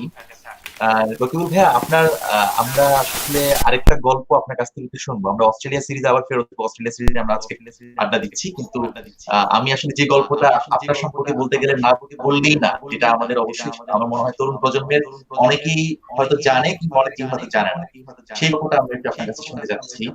সেটা হচ্ছে যে 1971-এর 26 ফেব্রুয়ারি, আমি যদি ভুল না করে থাকি, ভুল করে থাকলে রকিবুল ভাই আমাকে একটু শুধরে দিবেন। 1971 সালে 26 ফেব্রুয়ারি আপনি ক্রিকেট ম্যাচে খেলতে নেমেছিলেন, আপনি স্টিকার লাগানো ছিল জয় বাংলার। তো সেই সময় সেই দিনটার অভিজ্ঞতা বা সেই সময়ের এই সাহসী, আপনি একজন বীর মুক্তিযোদ্ধাও ছিলেন, শুধু ক্রিকেট মাঠেই না, আপনি রণাঙ্গনের একজন মুক্তিযোদ্ধাও ছিলেন। তো সেই জায়গাটা, সেই গল্পটাও আমি একটু, আমার মনে হয় দর্শকরা অনেকেই শুনতে চায়, এবং আমাকেও পার্সোনালি অনেকে জানতে চেয়েছে এই গল্পটা, আপনার কাছ থেকে মেসেজ করেছে, টেক্সট করেছে। তো আমি একটু আপনার কাছে যদি শুনি সেই গল্পটা 1971-এর 26 ফেব্রুয়ারি। ধন্যবাদ শুভ। আপনাকে এই প্রশ্নটা আপনি মনে রেখেছেন ওই ঘটনাটা, ঐতিহাসিক ঘটনা। বাট তার আগে আমি আমার বন্ধুবর পবিত্র, তাকে ধন্যবাদ দিতে চাই যে অনেকক্ষণ হলো তার এই সুললিত কণ্ঠটা আমরা ইথারের মধ্যে দিয়ে খুব ভালোভাবে শুনতে পাচ্ছিলাম না, কারণ বাট তার লাস্ট ডেলিভারেশনটা মোটামুটি আমরা শুনেছি, এবং তার অ্যানালাইসিস, তার বক্তব্য, তার ফাইন্ডিংস বিশ্বকাপকে সামনে রেখে অন্যান্য টিমগুলো যে তারা কিভাবে তাদের টিমকে গুছাচ্ছে, মেইন টিমকে যে রেস্টে রেখে ওখান থেকে যে দু একটা একটা এ টিমের মতো অন্য টিমকে পাঠাচ্ছে। দুটা কারণে, একটা হলো তাদের মেইন স্ট্রিম প্লেয়ার যারা বিশ্বকাপ খেলবে তারা যেন কোনো ইনজুরিতে না পড়ে, ফ্যাটিকনেস যেন না আসে। করোনা একটা বড় অপোনেন্ট হয়ে দাঁড়িয়েছে এখন। বায়োসিকিউর বাবল প্লেয়ারদেরকে অনেকভাবে মানসিকভাবে পর্যদস্ত করে ফেলছে। এই সব কিছু মূল্যায়নে এরা কিন্তু দেখেন টিম পাঠাচ্ছে অন্যরকম, অর্থাৎ মেইন টিমটাকে ধরে রাখছে। দে আর গোয়িং, যে পবিত্র বললো যে they are going for a championship, তারা চ্যাম্পিয়ন হওয়ার জন্য যাবে দুবাইতে, আবুধাবিতে বিশ্বকাপে তারা অ্যাড্রেস করবে। তো ধন্যবাদ পবিত্র সুন্দর অ্যানালিসিস করার জন্য, কারণ এটা যারা নাকি প্রতিষ্ঠিত দল। কিন্তু দুঃখজনক হলো আমরা বাংলাদেশ, আমি আশা করবো নিউজিল্যান্ড এগেনস্টে আমরা আরো কিছু প্লেয়ারকে যারা বাইরে আছে, যেরকম রাব্বি, তাকে আমরা জিম্বাবুয়ে নিয়ে গেলাম টেস্ট টিমে, সব থাকলো 1-1.5 মাস, ঘুরে আসলো, কিন্তু খেললো না একটা match. Is a very good player, is a power hitter. তাকে কেন আমরা এই সিরিজে খেলাম? অন্তত জিম্বাবুয়ে সিরিজ আমরা তাকে খেলিয়ে দেখে নিতে পারি। এক তানভীর নামে আরেকটা ছেলে আছে, ও তো 10 রানে বেশি দেয় না ডোমেস্টিক ক্রিকেটে, এই টি-20। এই সমস্ত প্লেয়ারকে আনতে হবে লেগ স্পিনার। এখন যদি আমরা না করি, ওই সাহসটা যদি আমরা না দেখাই এই ঘরকে, আমরা যদি মনে করি না আমরা সব জিতবো, এখানে জিতে আমি যদি বিশ্বকাপে যে সব হারি, একটা ম্যাচ জিতে কোন রকম খোঁড়াতে খোঁড়াতে চলে আসলাম, ওটা তো কাম্য না। এবং আমাকে ওয়ার্ল্ড কাপে যেতে হবে শুধু বেস্ট প্লেয়ারদেরকে নিয়ে না, বেস্ট ফিট প্লেয়ারদেরকে নিয়ে। এবং সমস্ত মেইন প্লেয়ার যারা খেলবে, যারা স্টেক হোল্ডার আমাদের প্লেয়াররা, তাদের কিন্তু ওখানে ফিটনেস লেভেল তুঙ্গে থাকতে হবে। এবং তারা যদি আগে থেকে ছোটখাটো, কারণ তামিম ইজ আন্ডার রিহ্যাবিলিটেশন, আমরা জানি তাকে 1 মাস তাকে রিহ্যাবিলিটেশন পাঠিয়ে দিয়েছে, সেখান থেকে কাম ব্যাক করা, তারপরে প্র্যাকটিস করে আবার রিদমে আসা, it will take a bit of time. But আমাদেরও এরকম কিছু এক্সারসাইজ করা উচিত, যেটা নিউজিল্যান্ড ওরা করছে। হ্যাঁ, অনেকে বলবেন যে আমরা কি চ্যাম্পিয়ন হতে যাচ্ছি নাকি টি-20-তে? আমি বলবো কেন না, কেন না? টি-20 ইজ এমন, আমি বলেছি হচ্ছে উন্মুক্ত খেলা। দিনে আমার দিনে আমি যে কেউ খেলাতে পারি, আর এটা একটা স্টেজে যায় তো it becomes a knockout game. Knockout game কাজে কম ওভারের খেলাতে আন্ডারডগ টিম যেগুলি থাকে তাদের সুযোগটা বেশি থাকে ম্যাচ জিতে। সেদিক থেকে আমি বলবো। আর যেই ঘটনাটা আপনি বলেছেন, আপনাকে ধন্যবাদ। 1971 26শে ফেব্রুয়ারি ঢাকার স্টেডিয়াম, যেটা আজকে বঙ্গবন্ধু স্টেডিয়াম, এখানে টেস্ট ম্যাচ ছিল, একটা আনঅফিসিয়াল টেস্ট ম্যাচ, পাকিস্তান বনাম আন্তর্জাতিক একাদশ। ওই ম্যাচে আমি দলভুক্ত ছিলাম, তানভীর মাজার তান্নার 12 ম্যান ছিলেন। আমরা পূর্বানি হোটেলে অবস্থান করছি। আগের দিন 25 তারিখ স্টেডিয়াম আমরা প্র্যাকটিস করলাম। তখন প্র্যাকটিস করার পরে প্রত্যেকের ক্রীড়া সামগ্রী দিয়ে দেওয়া হতো, গিয়ার্স গুলো হ্যান্ড ওভার করে দেওয়া হতো, ব্যাগ সত্য দিয়ে দেওয়া হচ্ছে, ব্যাট গুলো বের করলাম সবাই। যারা দেখলাম পাকিস্তানের অন্য প্লেয়ার, আসিফ ইকবাল, জাহির আব্বাস, শফকাত রানা, সাইদ আহমেদ, ইন্তেখাব আলম, প্রত্যেকের কাছে দেখলাম ব্যাট গুলি সব ওই গ্রেনিকালস এর ব্যাট। আর আমার ব্যাটটা গানানবুরের ব্যাট। গানানবুরের যে ব্যাটটা, তার স্টিকারটা কিন্তু হরাইজন্টাল, পাশাপাশি এরকম। বাট গ্রেনিকালস এর ট্রেডমার্কটা হলো সোর্ড, ছোট হয়, বড় হয়, মাঝারি হয়। কিন্তু ওই মাঠে আমি চোখে পড়লো সব লম্বা লম্বা সোর্ডালা ব্যাট। আর তখন আপনারা জানি, তখন আমার 18 বছর বয়স, আমি ইন্টারমিডিয়েট পাস করেছি কেবল। বাট আমি দেখতেছিলাম যে 70-এর নির্বাচনে জাতির জনক বঙ্গবন্ধু আওয়ামী লীগ প্রথমবারের মতো নিরঙ্কুশ সংখ্যাগরিষ্ঠ পেয়ে পাকিস্তানের প্রশাসনে আমরা বাঙালিরা সেবক হিসাবে যেতে যাচ্ছি। কিন্তু ইয়াহিয়া ভুট্টো তখন মার্শাল চলছে, তারা টান বাহানা করছিল। এটা নিয়ে একটা বিরাট সংখ্যা, একটা বিরাট টেনশন কাজ করছিল সারা সমস্ত বাংলাদেশের বাঙালিদের মধ্যে, যে কি হয় না হয়। 3 তারিখে পার্লামেন্ট বসার কথা, মার্চের 3 তারিখে। সেই ব্যাপারে ইয়াহিয়া ভুট্টো মনে হচ্ছিল যেন একটা কিছু ষড়যন্ত্র আছে। এবং আমি তো তখন সব বুঝতাম। এবং আমি যেহেতু শেখ কামাল আমার খুব বন্ধু মানুষ ছিল এবং একসঙ্গে ঘুরতাম, রাজনীতি না ডাইরেক্ট রাজনীতি না করলেও আমি বুঝতাম, সবই বুঝতেছি। কিছু কিছু জায়গায় গেছি, স্লোগান, প্রসেশন, সবকিছু। আমাদের ছাত্র নেতারা তোফায়েল ভাই, রব ভাই, শাহজাহান সিরাজ, আব্দুল কুদ্দুস মাখন, সব বড় বড় নেতা, তারা তো আমাদেরকে উজ্জীবিত রেখেছে, আমাদের আপডেটেড করেছে সব। এবং ওই সময়টায় আমি আবার ফিরে আসি, এটা দেখার পরে আমার কিন্তু তাৎক্ষণিকভাবে আমার ভিতরে একটা জিনিস কাজ করে। আমার মনে পড়ে গেলো একটা অলিম্পিকে হাতে কালো গ্লাস পরে একটা প্রতিবাদ জানিয়েছিল ব্ল্যাক পাওয়ার। এবং আমি দেখলাম যে এই সোড মার্কা তো ভুট্টোর নির্বাচনী মার্কা ছিল, তো আমাকেও কেন ওই ব্যাট দেওয়া হলো না? যদি আমাকেও গ্রিন ইগলস ব্যাট দিত তাহলে হয়তো আমি ওই ঘটনাটা ঘটাতে নাও পারতাম, বা দুবার চিন্তা করি। ওটা দেখাকালীন এবং আমার ব্যাটে যখন দেখলাম যে স্টিকার ইজ লাইক দিস, আমি বললাম না, ওইটা যদি ভুট্টোর নির্বাচনী মার্কা হয়, আমি আমাদের জয় বাংলা স্টিকার নিয়ে নাম, যে জয় বাংলা এটার একটা চেতনা, এটা একটা স্লোগান, এবং আমাদের আওয়ামী লীগের এবং মুক্তিযুদ্ধের চেতনা পরবর্তীতে। তো কি হইলো তখন, কিন্তু এখন যারা আমাদের মুরব্বীরা আছেন এখানে, অনেকের এই প্রজন্মের হয়তো মনে নাই, তো তারা কেউ কেউ শুনেছে, ওই স্টিকার বেরিয়েছিল 3 কোণা, একটা লাল সূর্য, তার মাঝখানে ইস্ট পাকিস্তানের হলুদ ম্যাপ, বেস কালারটা গ্রিন, আর ওটাকে রিভার্সে সাদা জয় বাংলা লেখা উপর দিকে। এই স্টিকারটা গাড়িতে লাগিয়ে দেওয়া হতো।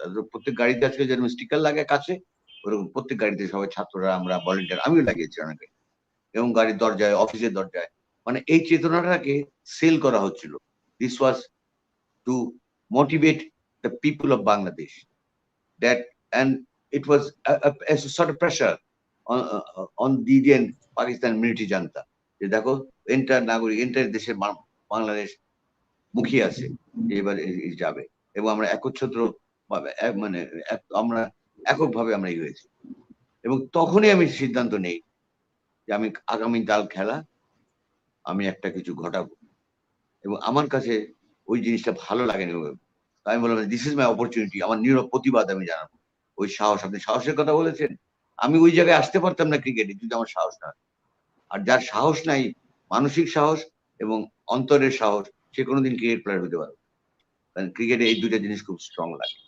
কুরবানিতে গেলাম, সন্ধ্যার সময় আমাকে উইশ করার জন্য সবাই আসলো, আমার বন্ধু বান্ধব, শেখ কামাল আসলো, তার মধ্যে ডাক্তার মোস্তফা জালাল মহিউদ্দিন, আজকে বিএম এর যে প্রেসিডেন্ট, সে আসলো, আমার স্কুল ফ্রেন্ড, সে, আমি সেন্ট মেরিজ স্কুলে পড়াশোনা করেছি। আসলো পরে আমি তখনই বললাম যে আমি কালকে একটা ঘটনা ঘটাতে যাচ্ছি। কামাল জিজ্ঞাসা করলো কি ঘটনা ঘটাবি? সেঞ্চুরি করবি না 50 করবি, কোনটা টার্গেট করছিস? আমি না, কোনোটাই না, রান আমার কাছে ইম্যাটেরিয়াল, আমি জয় বাংলা স্টিকার আমার ব্যাটে লাগে না। হ্যাঁ, কি ব্যাপার, ঘটনা কি? ও, আমি বললাম যে ওদের সোরে ওই ঘটনাকে এক্সপ্লেন করলাম। আর কি কামাল বসে থাকে, সঙ্গে সঙ্গে জামাই মোস্তফা জালাল মহিউদ্দিন বললো এক্ষুনি যাও বঙ্গবন্ধু, তখন তো বঙ্গবন্ধু এগুলো হয়নি, জিন্দাই বলি, আওয়ামী লীগের অফিস এখানে, ওই অফিস থেকে তুমি যে এক্ষুনি তুমি ওই স্টিকার নিয়ে আসো। নিয়ে আসলো আধা ঘন্টার মধ্যে। কামাল নিজের হাতে আমার ওই দিন আমার ওই ব্যাটের পিছনে গানের মোড়ের ওই স্টিকারটা লাগিয়ে দিয়েছিল। পরের দিন যখন আমি আর রাজবাত্রা ওপেন করতে নামলাম সকাল 10টার সময়, 26শে ফেব্রুয়ারি, ওই ছবিটা, তখন আমাদের ক্যামেরাম্যান উঠালো, আমাদেরকে থামিয়ে। এরপরে তো এটা ইতিহাস। এটার জন্য আমাকে অনেক মূল্য দিতে হয়েছে। আমার নামে ট্রিজন চার্জ আনে, আমাকে দেখা মাত্র গুলি করা হবে। আমার ঢাকার বাড়ি, আমি 2 দিন আগে পালালাম, না পালালে হয়তো আমি আজকে এখানে কথা বলতে পারতাম না আপনাদের সামনে। হয়তো আজকে আপনারা আমার নামে এই দিনে বা এই সেটা ওই দিনে এসে হয়তো কোরআন খানি করতো আমার পরিবার। তো যাই হোক, বহুত মত উপর আল্লাহর কাছে পালালাম আমি দেশে, আমার এই বাড়ি লুট হলো, ব্যাটটা লুট হলো, আমার সমস্ত কিছু ক্রিকেট গিয়াস দিয়ে। তো সেদিন আমি দেখিয়েছিলাম আমি ছিলাম একটা একটা খন্ড, এটাই। বাট আমি মনে করি ওই নিউজটা বাংলাদেশের, তখন তো পূর্ব পাকিস্তান, প্রত্যেকটা পত্রিকায় ওই ছবিগুলি আসছে, এবং লন্ডনের পত্রিকা নাকি আসছিল ওই ছবি, ইন্টারন্যাশনাল ম্যাচ। তারপরে তো আপনারা জানেন 3 তারিখে, 1 তারিখে ঘোষণা দিল, 4th ডে ছিল আমাদের ম্যাচে, 1 তারিখে ইয়া পার্লামেন্ট পোস্টপোন করে দিল। তারপরে তো আগুন, এবং এরপরে তো আমাদের স্বাধীনতা যুদ্ধ ডাক, অসহযোগের ডাক বঙ্গবন্ধু। তো আমার মনে পড়ে আমাদেরকে ক্যান্টনমেন্টে নিয়ে যাওয়া, ওরা সব ঠিক করেছে, ক্যান্টনমেন্ট থেকে গাড়ি আসবে, কারণ আমিও পাকিস্তান টিমের প্লেয়ার। আমাদের স্টেডিয়াম তো ঘিরে রাখছে পাবলিক, হইচই, মাঠের উপরে পুরো প্যান্ডেল আগুন, মাঠে পাবলিক ঢুকে যেতে যাচ্ছে, পুলিশ আটকে রাখছে, ভয়ও আছে, but we have to protect the players. এবং আমি তো বাঙালি প্লেয়ার হলে কি হবে, আমি যে পাকিস্তান টিমের সঙ্গে আছি, আমারও তো মারতে পারে ভুল বুঝে। তো যাই হোক, সেটা বড় কথা না। বাট আমি দেখলাম যখন নাকি বলা হলো, কারণ আমার ওই বিবেক কাজ করতেছিল, ওইটার পরে আমি মনে করলাম শেষ ঘন্টা বেজে গেছে, আর হবে না এদের সঙ্গে। বঙ্গবন্ধু মিটিং করতেছে পার্লামেন্ট কমিটি, ওই পূর্বানী হোটেলে যেখানে আমরা অবস্থান করছি, আমাদের হোটেল, টিমের হোটেল। আর কি, আজ আমাদেরকে গাড়ি আসবে, বললো যে বাস আসতেছে ক্যান্টনমেন্ট থেকে, ইউ ডোন্ট ওয়ারি, ম্যানেজার ইস্তেজা বললো আমাদেরকে বাসে করে ক্যান্টনমেন্টে প্রোটেকশনে নিয়ে যাবে আমাকে। আমি আর চান্না বললাম আমরা ক্যান্টনমেন্ট যাব। আমি বললাম, বলে কেন? You are part of the national team, তোমার সুরক্ষা তো আমাদের দায়িত্ব হবে না? আমার সুরক্ষা আমি নিজে করতে পারবো, তোমার চিন্তা করো না, আমার তো ল্যাঙ্গুয়েজ প্রবলেম নাই। আমি বরঞ্চ ওই হোটেলে চলে যাই পিছন দিয়ে আস্তে আস্তে করে কাপড় বদলিয়ে, এবং প্রত্যেকের চাবি চুবি গুলো আমার কাছে নিয়ে রাখি যে রুম গুলো লুটপাট না হয় করে। তখন আমাকে বললো যে তাহলে তোমার তো আন্ডারটেকিং দিয়ে দিতে, মুচলেখা দিতে হবে, তোমার দায়িত্বে যাবো। আমিও দিব। আমার এখনো মনে আছে, আমি সেটা লিখলাম, লিখে ম্যানেজারকে দিয়ে কাপড় চেঞ্জ করে খেলার সরঞ্জাম, মফিজ ছিল আমাদের মাসাজম্যান, মফিজকে বললাম এটা নিয়ে তুই ক্লাবে চলে যা, স্টেডিয়ামে উল্টো দিকে মশালের গেট দিয়ে চলে যা ওখান দিয়ে। তখন তো আর মশালও লাগে নাই, তখন তো পাকিস্তান টাইম। আমি চলে গেলাম। আমার মনে আছে আমার সার্ভিস, আমি এত ভিড় কুরবানি হোটেলে, বঙ্গবন্ধু মিটিং করতেছে, সার্ভিস হোটেল যেটা নাকি পিছন দিয়ে এরকম লোহার সিঁড়ি পেঁচানো পেঁচানো, এখনো আজিমপুর কোয়ার্টারে, সরকারি কোয়ার্টারে গেলে দেখবেন ওখান দিয়ে কিন্তু ঝাড়ুদাররা এছাড়া পিছন দিয়ে উঠে ঘরের বাথরুম টাথরুম সাফ করে দিয়ে ওখান দিয়ে চলে যায়। ওইখানে আমি তারপরে যে কামালের সঙ্গে বসা, ওই ঘটনা, স্টিকার লাগাও, মানে স্টিকার লাগানো হয়ে গেছে, সরি। তো এরপরে তো 4 তারিখে সব টিম, কেউ করাচি গেল, কেউ পাকিস্তানে গেল, একটা লাহোর গেল। একটা ঘটনা আমার মনে আছে, কারণ আপনারা জানেন ওই 71 সালে কিন্তু পাকিস্তান টিম ইংল্যান্ডে গেল, এবং আমি কিন্তু শিওর শট ওই টিমে আমি যাবো ইংল্যান্ডে। জহির আব্বাস ওই ওই চিন্তা থেকেই কিন্তু যখন ওদেরকে বিদায় দিলাম, আমি, আমাকে আবার থাকতে বলা হলো যে রকিবুল, রইস ভাই ওরা বললো তুই যাস না, প্যারা চলে গেলে ওদের একটু মোরাল সাপোর্ট দিয়ে রাখ, after all you are part of the Pakistan team. তা না, বাসায় চলে গেল, আমি থেকে গেলাম। ঠিক ওদেরকে বিদায়, কেউ লাহোর গেল, কেউ করাচি গেল, এবং আমরা আড্ডা মারতাম সবাই মিলে। ওরা একটু ভয়, বড় বড় মিছিল দেখতেছে, পল্টন ময়দান তখন উন্মুক্ত। আমাকে তখন বলতেছিল রকিবুল, হাত মিলানো Zaheer Abbas, will meet in Karachi, দেখা হবে।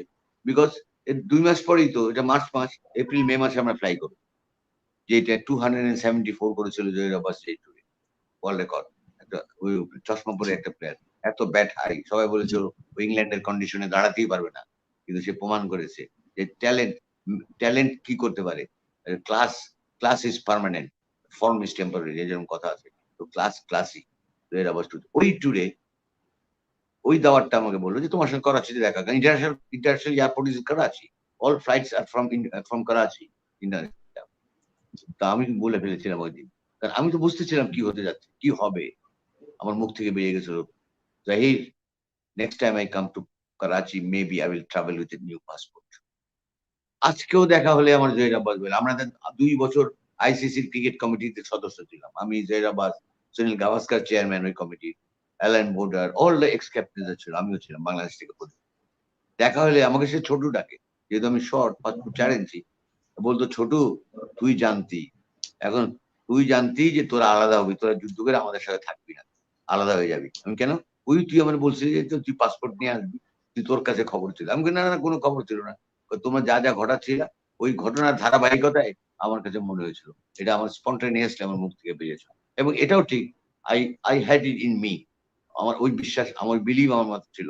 and I always felt that we are deprived by the Pakistani government, subsequent government, যারা রুল করেছে করাচি লাহোরে বসে, আমাদের হিস্সাটা, আমার তা না হলে আজকে বাংলাদেশ স্বাধীন হওয়ার কোনো প্রয়োজন ছিল না।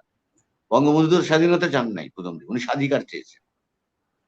উনি 6 দফাটা কি, 6 দফাটা হলো আমাদের এই জিনিসগুলো আমাদেরকে দিতে হবে, অটোনমাস। ওরা দিতে চায়নি, ওরা 4টা দিতে চেয়েছে, যা শুনলাম পরে, তখন অত বুঝতাম। যাই হোক, ওই ঘটনা আজকেও আমাকে অনেক যখন ধন্যবাদ। আলাপ করি, বলি আমাকে গর্ব, আমি গর্ব ফিল করি।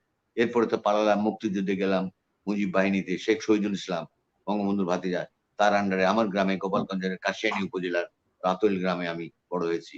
ওখানে ওখানে বড় হই নাই, জন্ম, বেড়ে ওঠা ঢাকায় সেন্ট গিজ হাই স্কুল, বাট প্রতি বছর তো 3-4 বার করে যাওয়াই হতো আমার ওখানে। আমের সময়, শীতকালে, পিঠার সময় আব্বা আম্মা আমাদেরকে নিতেন সবাই। বড় হয়ে, যখন আমরা বড় হয়ে গেলাম তখন ভেঙে ভেঙে যেতাম। তারপরে এই ঘটনা যেদিন ঘটছিল ওই সময় কিন্তু আমার বাড়িতে কেউ ছিল না, কারণ তারা সবাই দেশের বাড়িতে চলে গেছে। এই আমার ছোট বোন টোন ভাই ছিল, ওদেরকে নিয়ে, বড় ভাইরাও গেছে। আমার কথা ছিল আমি পরে জয়েন করব, আর কি জয়েন করবো, ঘটনা তো ঘটে গেছে। 7ই মার্চ তারপরে নেমে গেলাম মুক্তিযুদ্ধ তখন থেকেই। বাট মুকসাফকে যখন মেরে ফেললো সেদিন আমি জানলাম যে আমার নামে ওখানে 25শে মার্চ ক্র্যাকডাউন, 27 মার্চ 6 ঘন্টার জন্য কারফিউ করেছে আমার যতটুকু স্মরণে পড়ে। আমি এর মধ্যে ল্যান্ডফোনে খবর আসলো আমার বাসায়, পুরন ঢাকার বাসায়, শ্যামবাজার ফরাসগঞ্জে দোতলা বাড়িতে থাকি আমরা, আমার আব্বার বাড়ি। বাবা অফিসিয়াল কোয়ার্টারই ছিল এক সময়, মুস্তাককে মেরে ফেলছে। আর মুস্তাক আমার ক্রিকেটের গডফাদার ছিল, তার জন্যই আমি আজকে ক্রিকেটার হয়েছি, আজাদ বয়েজ ক্লাবের প্রতিষ্ঠা। কিন্তু সে কোনোদিন বিয়েও করেনি, ক্রিকেটের সঙ্গে তার ম্যারেজ হয়েছে এবং সে একজন মহাজির ছিল, 50 দশকের আর্লি 50-এ চলে দিয়েছে। এবং এসে সে এই যে আসতে, এবং সে লেখাপড়াও জানে নাই, কোনো কিছু করতো না। এই থেকে মাদানী সাহেব ডিআইটি চেয়ারম্যান ছিলেন, তার সঙ্গে তার কি সখ্যতা তৈরি হয়ে গেছিল। তার বাড়িতে যেতেন, তার মাথা মোদা টিপে দিতেন, এই করতেন। এবং মাদানী সাহেবকে দিয়ে, DIT chairman Madani Saheb, he was a very good man. Madani Saheb কিন্তু বাঙালির স্বার্থ সবসময় দেখেছেন যতদিন উনি চেয়ারম্যান ছিলেন, এটা আমরা শুনেছি আমাদের বাবা ও অন্য সিনিয়রদের কাছ থেকে। তার থেকে একটা জায়গা নেই, আমার একটা ক্লাব বানাবো। ক্রিকেট পাগল ছিল মুস্তাক, সেই মুস্তাককে মেরে দিয়েছে। আমি যখন আসলাম লাস্ট দেখতে এরকম পড়ে আছে ইসের মধ্যে, মাটিতে কালো হয়ে গেছে, কারণ 2 দিন পরে আছে, লাশটা ফুলে গেছে। চোখে পানি, আমার কান্না, আমি কান্না কিভাবে বুকের মধ্যে চেপে রাখছি। আমি ওখান থেকে আমি ইমোশনাল হয়ে যাচ্ছি আজকে, আমাকে মাফ করবেন। আর ওই কথাগুলো বলে, কারণ হি ওয়াজ নেক্সট টু মাই ড্যাড, আমার বাবার পরে। আমি বেরিয়ে আসলাম, আমাদের সেক্রেটারি সাহেব আজকের বঙ্গবন্ধু হসপিটাল এখানে পুবালি ম্যানেজার ছিলেন। আমি যখন আসাদ পার্কের পাশ দিয়ে হাঁটতেছি, কালো কালো আচর কলের মধ্যে, আমি উপর দিয়ে দেখলাম ওখানে কি আছে, দাগগুলো কালো কিসের, বিশ্বাস করবেন না। আমরা যখন আজকের বিয়ে বাড়িতে অনেক সময় কাচ্চি বেড়ে না দিয়ে মোরগ পোলাও দিই।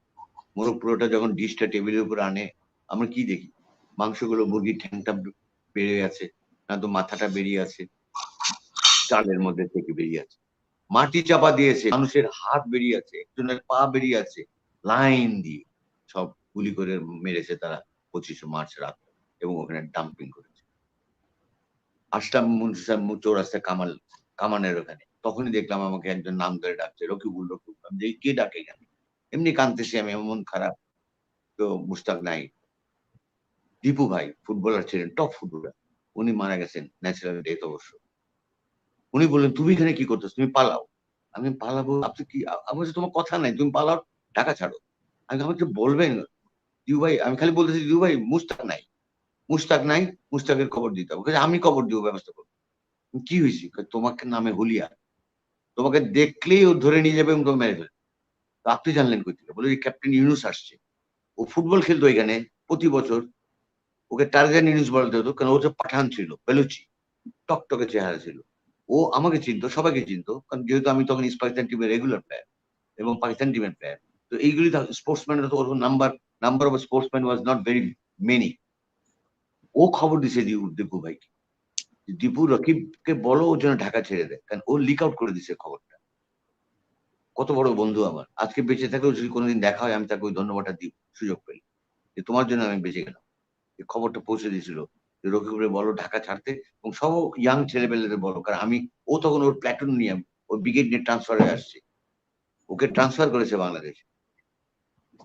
এই দীপু ভাইয়ের থেকে আমি জানলাম যে ওই খবর দিয়েছে, এই পালালাম 29 তারিখে ঢাকা ছাড়লাম 2 দিন পরে আমার বাড়ির রেট। লাকিলি ওইটা ফেরেস্তার মতন ওই নিউজটা দীপু ভাই আসছিলেন। তারপরে তো যে ট্রেনিং করলাম শহীদ ভাই, মে মাস পর্যন্ত ট্রেনিং। এরপরে আমার ওখান থেকে বললো যে তুমি স্বাধীন বাংলা ফুটবল দল হয়ে গেছে, স্বাধীন বাংলা ক্রিকেট দল হবে, যুদ্ধ কতদিন চলবে আমরা কেউ জানি না, ভিয়েতনাম যুদ্ধ 10 বছর, তুই কি জানিস? আমাকে শহীদ ভাই বললো। শহীদ ভাই আমার বাড়িতে থাকতে, আমি জানতাম, আমার চাস্তো ভাইয়ের বাসায়, এই 100-200 গজ দূরে। তখন বললো যে দেখ, যুদ্ধ অনেক ভাবে করে, আমাদের শব্দ সৈনিকরা যুদ্ধ করতেছে, তুই তো এতদিন যুদ্ধ করলি, মানুষেরকে ডাইরেক্ট ফ্রন্টে গেছে, আমি রাজাকার টাজাকার ধরছি, এগুলি করছি, প্রত্যেকটা মানুষকে আমরা উজ্জীবিত করছি, বিভিন্ন জায়গায় আমরা ছোটখাটো এগুলি করছি, বলে না, এগুলো আর করা লাগে। তুমি এদের স্বাধীন হবে, আজকে না হোক কালকে হবে, ক্রিকেট থাকবে, আমি বলি থাকবে, কারা খেলবে? আমি যারা বেঁচে থাকবে খেলবে। বললো না, রকিবুল হাসানের নেতৃত্বে বাংলাদেশ ক্রিকেট দল খেলবে। আমি বললাম, আপনি কি করে শিওর যে আমি রকিবুল হাসান বেঁচে থাকবো? তোমাকে বাঁচানোর ব্যবস্থা আমি করবো, তুমি চলে যাবা। আমি চলে যাচ্ছি, 1 সপ্তাহের মধ্যে চিঠি পাঠাবো, গাইড আসবে, গাইডের সঙ্গে তুমি চলে আসবা, তোমার সমস্ত কিছু ওইখানে, তুমি থাকবা স্বাধীন বাংলা ফুটবল দলের সাথে, এবং স্বাধীন বাংলা ক্রিকেট দলটাকে তুমি তৈরি করবা, কারণ যুদ্ধ কতদিন যায় আমরা জানি। স্বাধীন বাংলা ফুটবল দল সারা ইন্ডিয়াতে খেলে বেড়াচ্ছে, ওই চেতনাটাকে উজ্জীবিত করার জন্য, অ্যাওয়ারনেস ক্রিয়েট করার জন্য কিছু ফান্ড তৈরি হচ্ছে। ওই ফান্ডটাও আমরা মুক্তিযুদ্ধের ফান্ডে জমা দিচ্ছিলাম। তারপরে আমি ওখানে চলে যাই ১ সপ্তাহ পরে। তারপরে আমার টিমও তৈরি করে ফেলছিলাম, কারণ রেডিলি অনেক প্লেয়ার ছিল। তানভীর মাজার তান্না ম্যানেজার ছিলেন স্বাধীন বাংলা ফুটবল দলে, হি ওয়াজ এ ক্রিকেটার। মোবাশ্বের বেচারা করোনায় মারা গেছেন, এই করোনায়, আল্লাহ তাকে বেশ রসুল, হি ওয়াজ এ ক্রিকেটার। ওখানে Salauddin footballer, he was a cricketer. Hemayet Siddiqui মারা গেছেন, আমার বন্ধু, স্কুল ফ্রেন্ড, এই কদিন আগে। তারপর অবশ্য ওপেন হার্ট ছিল, শরীর ডায়াবেটিসে খারাপ, জাস্টিস বি এ সিদ্দিকী সাহেবের ছেলে, ও ওখানে ছিল। তো আমার রেডিলি ৫-৬ জন প্লেয়ার হয়ে গেল। তারপরে আমরা এই গাইডের মাধ্যমে খবর পাঠাতে লাগলো যে প্ল্যানটা হলো উইন্টারে আমরা ক্রিকেট টিম নিয়ে যেন ফুটবল খেলে বেরিয়েছে সব জায়গায়, আমরাও খেলতে থাকবো। আর সেটার আর প্রয়োজন নাই, আল্লাহর রহমতে ১৬ই ডিসেম্বর তো সাজিয়ে গেল।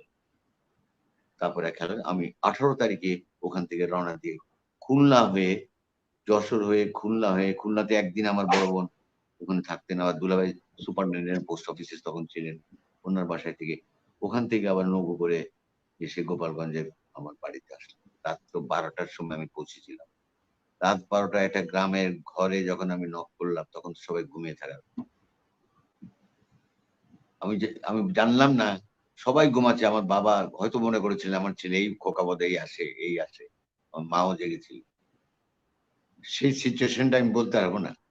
আমার বাবার চোখে আমি কোনোদিন পানি দেখিনি। আমি ওই দিন অশ্রু দেখেছিলাম আমার বাবার চোখে, আনন্দের অশ্রু। আমার মা আমাকে জড়ায় গেছে, বাবা তুই বেঁচে আছিস? আমি আছি। এই এলো আমার স্বাধীনতা সবকিছুই। তারপরে তো আগে পরে অনেক ঘটনা। যাক, আই এম সরি। অনেক ধন্যবাদ।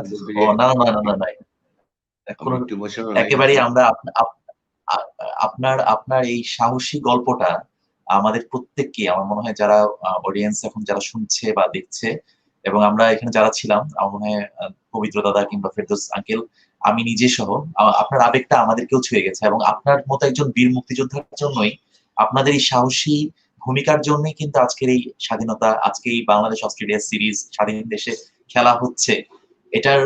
এটার জন্য আপনাদের যে অবদান, সেটার আসলে আমরা আসলে কোনোভাবে আপনাদের ঋণ শোধ করতে পারবো না কখনো।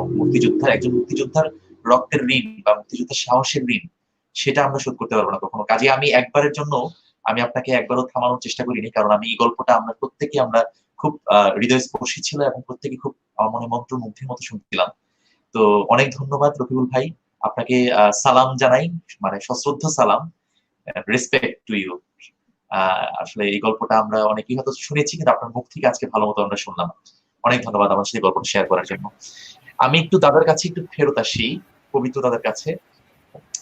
দাদা, আমি আপনাকে যদি একটু স্ক্রিনে একটু আপনাকে দেখতে করি, বড় স্ক্রিনে নিয়ে আসি। জি দাদা, আপনি একটু যদি আমাদেরকে বলতেন,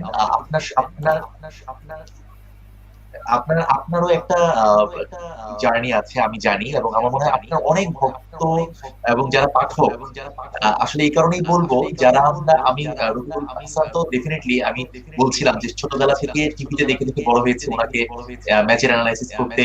সেই 2000 সাল থেকে আমরা 90 দশকে ছেলেমেয়েরা যখন ক্রিকেট খেলা ফলো করি, সেই 2000 শুরু থেকে আমি যখন টিভি দেখি, আমি ব্যক্তিগতভাবে তাকে ফলো করে এসেছি। বিপিতে চৌধুরী জাফরুল্লাহ সারাফাতের প্রোগ্রামে, কিংবা বিভিন্ন, তখন তো অনেক চ্যানেল ছিল না, তারপর আস্তে আস্তে অনেক অন্যান্য চ্যানেলগুলোতে ওনাকে আমি দেখেছি।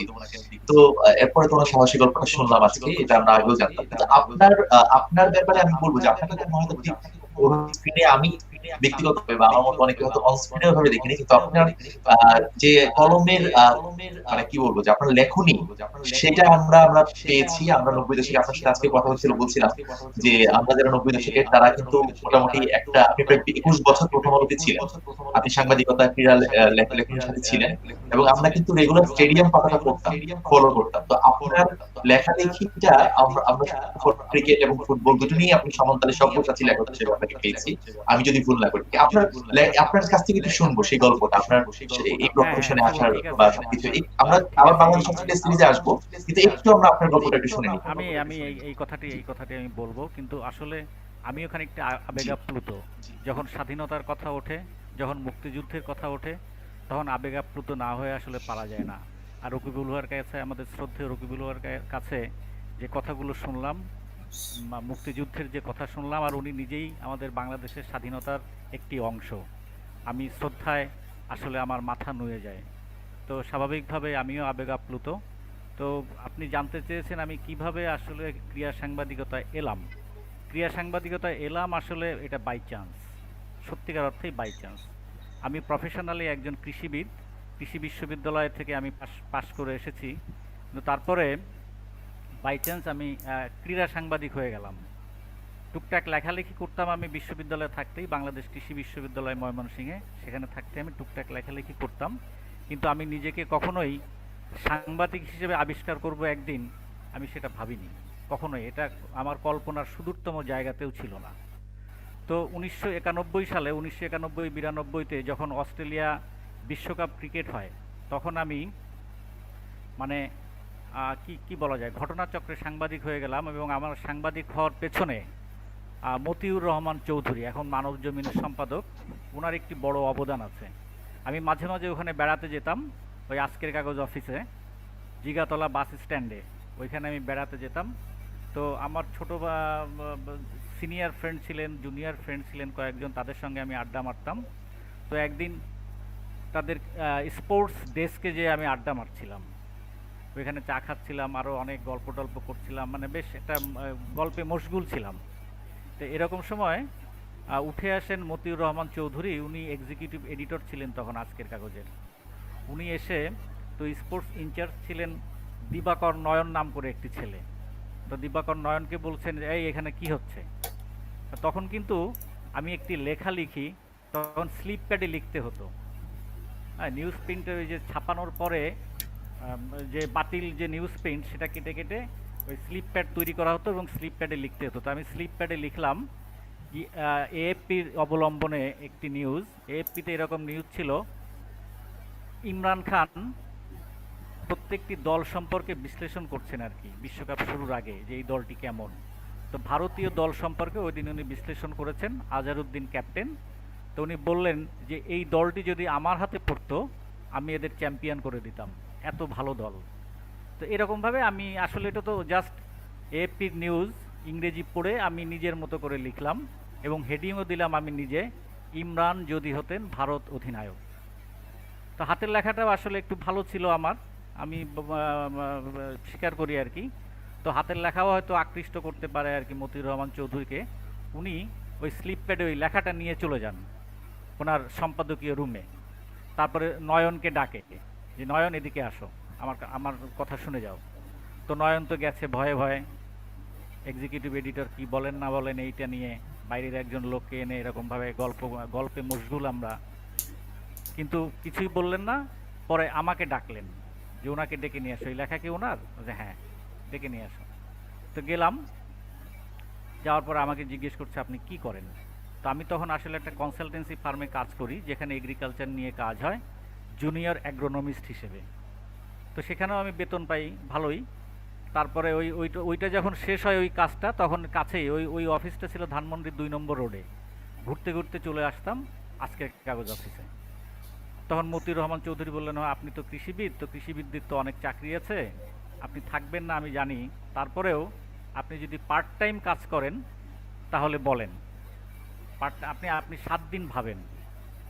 তো আমি আসলে 7 দিন আর ভাবিনি। আমি থাকতাম ঢাকা বিশ্ববিদ্যালয়ে জগন্নাথ হলে, খাদ্য পুষ্টি বিজ্ঞানে আমি ভর্তি হয়েছিলাম ডিপ্লোমাতে আর কি। তো আসলে ক্লাস কিছুই করতাম না, জাস্ট জগন্নাথ হলে আশ্রয়টা মিলেছিল আর কি। তারপর আমি ভাবলাম কি যে এই সন্ধ্যার সময় বা বিকেলবেলায় আড্ডা মারার চেয়ে আমার ওই আজকের কাগজে কাজ করা অনেক ভালো হবে। তারপরে আমি আস্তে আস্তে সাংবাদিক হয়ে গেলাম। সন্ধ্যার সময় যেতাম, রাত 12টা 12:30টার সময় ফিরতাম। তারপরে দেখলাম কি এটার একটা অন্য রকমের এনচ্যান্টমেন্ট আছে, এটা যেন টানে, চুম্বকের মতো কেমনভাবে টানে আর কি।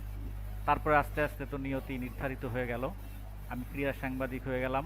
আজকের কাগজ থেকে ভোরের কাগজ থেকে প্রথম আলোতে 21 বছর থাকলাম। 21 বছর পর প্রথম আলো আমাকে পর করে দিল। এখন অবশ্য আছি, সাংবাদিকতাতেই আছি, এটাই তো সব কিছু, এটা নিয়েই আছি এখন আপাতত ফ্রিল্যান্সার।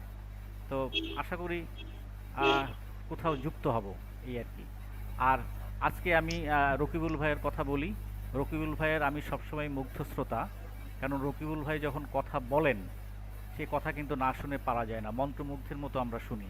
আমরা প্রেস বক্সে শুনি, আমরা বিভিন্ন জায়গায় দেখা হলে শুনি, তার বিশ্লেষণ শুনি বিভিন্ন টেলিভিশন চ্যানেলে কিংবা রেডিওতে। রকিবুল ভাই যেমন ক্রিকেট খেলতেন ঠিক সেরকমই তিনি কথাও বলেন, তিনি আসলে কথার জাদুকর।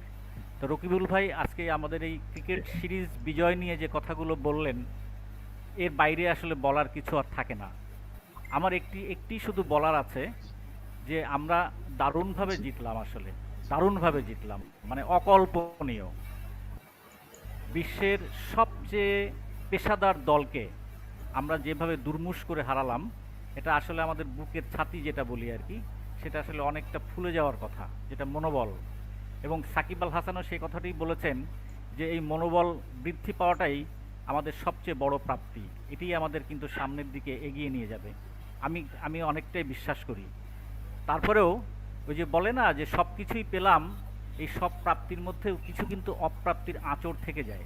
সেই অপ্রাপ্তির আঁচড় আমার মনে হচ্ছে যে আমরা নিজেদের মাটিতে আমাদের নিজেদের চিরচেনা পিচে যেভাবে ব্যাটিংটা করলাম, সেই ব্যাটিংটা কি আদৌ আসলে আমাদের মন মতো হয়েছে? আমরা কিন্তু পার স্কোরও করতে পারিনি। 140-50 এই স্লো উইকেটে, লো বাউন্সের উইকেটে কিন্তু 140-50 রান কিন্তু আমরা করি, সেটাও কিন্তু আমরা করতে পারলাম না। তো এটাই সামনে এই যে বিশ্বকাপ 17ই অক্টোবর শুরু হয়ে 14ই নভেম্বর শেষ হবে আরব আমিরাত এবং ওমানে, সেখানে কি আমরা ব্যাটিং নিয়ে কি একটু সমস্যায় পড়বো না? আমি নিজেই রকিবুল্লাহর কাছে একটু জানতে চাই ব্যাপারটি কি। আর আমরা কিন্তু ওপেনিং জুটিটা সেভাবে কিন্তু আমরা পাচ্ছি না, ওপেনিং জুটিটা যেন দাঁড় করাতেই পারছি না। এই একটি প্রশ্ন। আরেকটি প্রশ্ন হলো যে লেগ স্পিন হলো ক্রিকেটের সবচেয়ে বৈচিত্র্যপূর্ণ বোলিং। একটি দলে লেগ স্পিনার যদি থাকে সেই দলটাকে বলা হয় সম্পূর্ণ দল, এবং একটি দলে যদি লেগ স্পিনার না থাকে তাহলে কিন্তু বলা হয় যে সেই দলটির মধ্যে খামতি আছে। তো আমরা কিন্তু দেখছি যে আমরা লেগ স্পিনার যেমন তুলে আনতে পারছি না, আবার লেগ স্পিনের বিরুদ্ধে কিন্তু আমরা হাবুডুবু খাচ্ছি, কেমন যেন খাবি খাচ্ছি। আপনি দেখেন অ্যাডাম জ্যাম্পার বল আমরা খেলতে পারি না। আবার সোয়েপসন, যে ম্যাচটা ওরা জিতলো চতুর্থ ম্যাচটা, সেই সেপসনের বোলিংয়ে কিন্তু আমরা রীতিমতো হাবুডুবু খেলতাম। এটা যেমন। আবার অন্য অনেক লেগ স্পিনার আপনি দেখেন যে আফগানিস্তানের রশিদ খান, তারপরে ইন্ডিয়ার এই যে চাইনাম্যান বোলার একটা আছে, আমরা কিন্তু তাদের বলও খেলতে পারি না। আবার শ্রীলঙ্কায় লেগ স্পিনার আছে, তাদের বলও আমরা ভালোভাবে খেলতে পারি না। তো এই যে লেগ স্পিন আর আমাদের ওপেনিং জুটি ব্যাটিংয়ের, এ নিয়ে যদি একটু রকিবুল ভাই একটু বিশেষজ্ঞের মতামত দেন, আমার মনে হয় ভালো হয়। নিশ্চয়ই অনেক ধন্যবাদ দাদা। আমি রকিবুল ভাইয়ের কাছে যাচ্ছি। রকিবুল ভাই দুটো প্রশ্নের উত্তর দিবেন অবশ্যই, পাশাপাশি আমি একটু একটা দর্শকের প্রশ্নটাও নিচ্ছি। রকিবুল ভাই এই দাদার প্রশ্নের সাথে যদি এই দর্শকের প্রশ্নটা একটু উত্তর দিয়ে দিতেন। I am a big fan Ziauddin Toron, উনি লিখেছেন I am a big Ashraful fan, is there any possibility you guys see him to make a comeback? Rakibul ভাই আপনার কাছে ফেরত আসি। আমি বলবো জি রকিবুল ভাই আপনার কাছে শুনতে যাচ্ছিলাম, আপনার কাছে রকিবুল ভাই আপনার কাছে। না, আশাফুল এখনো আমাদের ডোমেস্টিক ক্রিকেট খেলছে এই এবং এটা হয় কি, যখন নাকি একটা জায়গা থেকে বাতাস সরে যায় তখন ওই জায়গাটা কিন্তু খালি থাকে না, পাশের বাতাস এসে জায়গাটাকে ভরে থাকে। তারপরে যদি ওই বাতাসকে আবার ফিরে আসতে হয়, তো যে খালি জায়গাটা দখল করেছে তাকে সরাতে হবে আগে, এবং সরাতে হলে খুব ভয়ঙ্কর একটা বাতাস, একটা ফোর্স নিয়ে আসতে হবে। তো আশরাফুলের অবস্থাটা হলো এখন যে জায়গায় আছে, আজকেও কিন্তু বাংলাদেশের আপনি টেস্ট ম্যাচে, পার্টিকুলার টেস্ট ম্যাচে কিন্তু ওদের true real test cricketer batsman কিন্তু আমাদের এখনো ঘাটতি আছে মিডল অর্ডার। এবং আশরাফুল যদি ঘরোয়া ক্রিকেটে রেগুলার রান করতে পারে, এবং তাকে শুধু একটা সেঞ্চুরি 2টা সেঞ্চুরি করলে হবে, ধারাবাহিকভাবে তাকে ভালো করে যেতে, সো দ্যাট সিলেক্টরদের নজরে পড়ে। তার ফিটনেস ঠিক আছে, সে তার ওজন কমিয়েছে, এখনো খেলছে আমার সাথে। গতকালকেও আমি একটা প্রোগ্রামে আমরা একসঙ্গে ছিলাম, আমি তাকে এই কথাটাও বললাম যে এইবার প্রিমিয়ার লিগে তার সুযোগ ছিল, যে প্রিমিয়ার লিগটা আমাদের হয়ে গেল, সে কিন্তু ভালো করতে পারলো না এই T20 প্রিমিয়ার লিগটায়। সে যদি ভালো করতো সে জিম্বাবুয়ে সফরও থাকতো, আমার বিশ্বাস ছিল। But then it is very sad unfortunate যে ওর আশাফুলের মতো প্লেয়ার আজকে আমাদের টিমে নাই। বাংলাদেশের ক্রিকেটের বাক পরিবর্তন যদি কেউ করিয়ে থাকে প্রথম দিকে, এবং বাংলাদেশকে যদি কেউ পরিচিত ঘটায়, ওই সেঞ্চুরি অস্ট্রেলিয়ার এগেনস্টে, এবং তারপরে প্রথম অল্প 17 বছর বয়সে মুরালিধরনের বিরুদ্ধে শ্রীলঙ্কায় টেস্ট সেঞ্চুরি, এটা আমাদের ক্রিকেটকে গতিপথ ঠিক করে দিয়েছে, যেখানে পরবর্তীতে আসছে সাকিব আল হাসান এবং মুশফিক রহিম, তামিম ইকবালের মতো।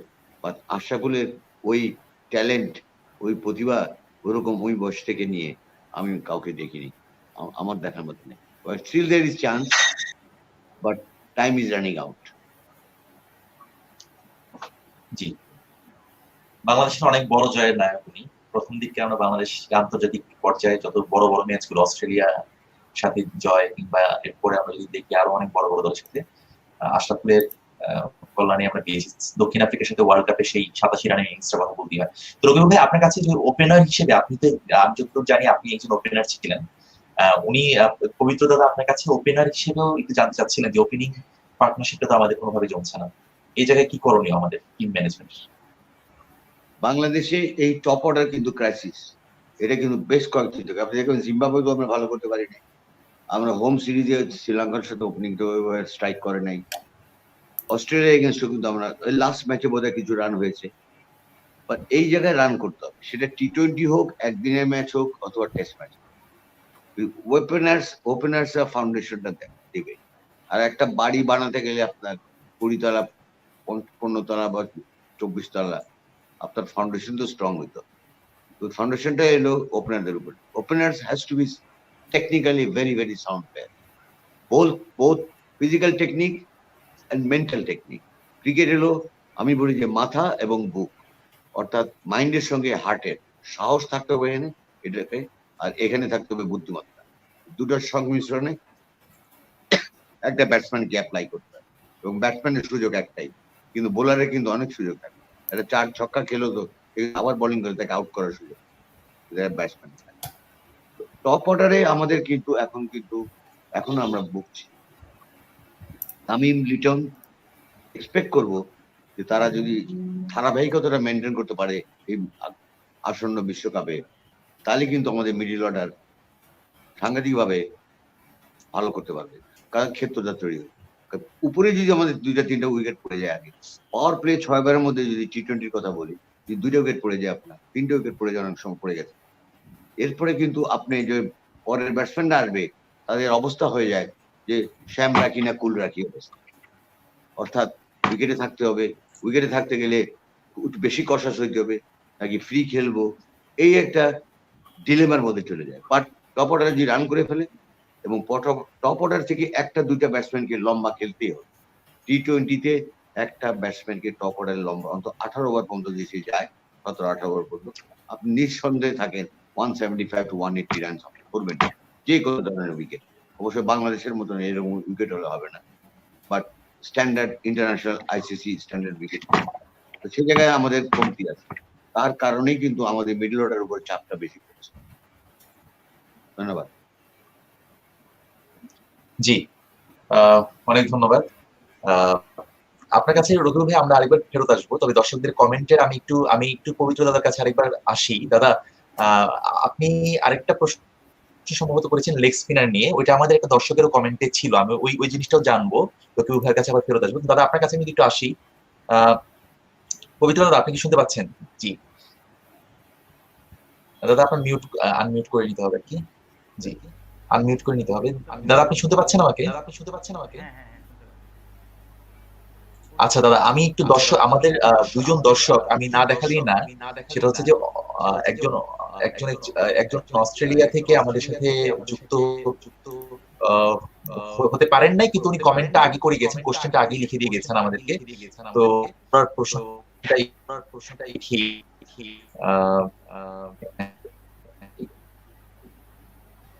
এক সেকেন্ড, আমি জাস্ট একটু প্রশ্নটা আমি ওনার দর্শকদের উদ্দেশ্যে আমি দেখাতে যাচ্ছি।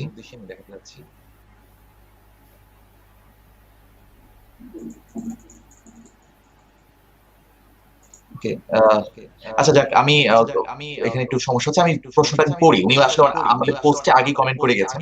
তো সেটা হচ্ছে যে করেছেন এরকম যে লেগ স্পিনার ইস্যুতেই বিপ্লব খেলবেন কিনা, যদি বিপ্লব ফিরেন, এটা ওনার একটা কোশ্চেন ছিল। কারণ আমাদের লেগ স্পিনারের অভাব, এবং আমরা লেগ স্পিন আপনি যেটা বলছিলেন সেটা সেটা আপনার কাছেও শুনবো। প্রথমে আমি এই প্রশ্নটা আগে নেই যে দর্শকের এই প্রশ্নটা লেগ স্পিনারের ব্যাপারে আপনি কি বলবেন। দাদা পবিত্র দা আপনার কাছেই শুনি যদি।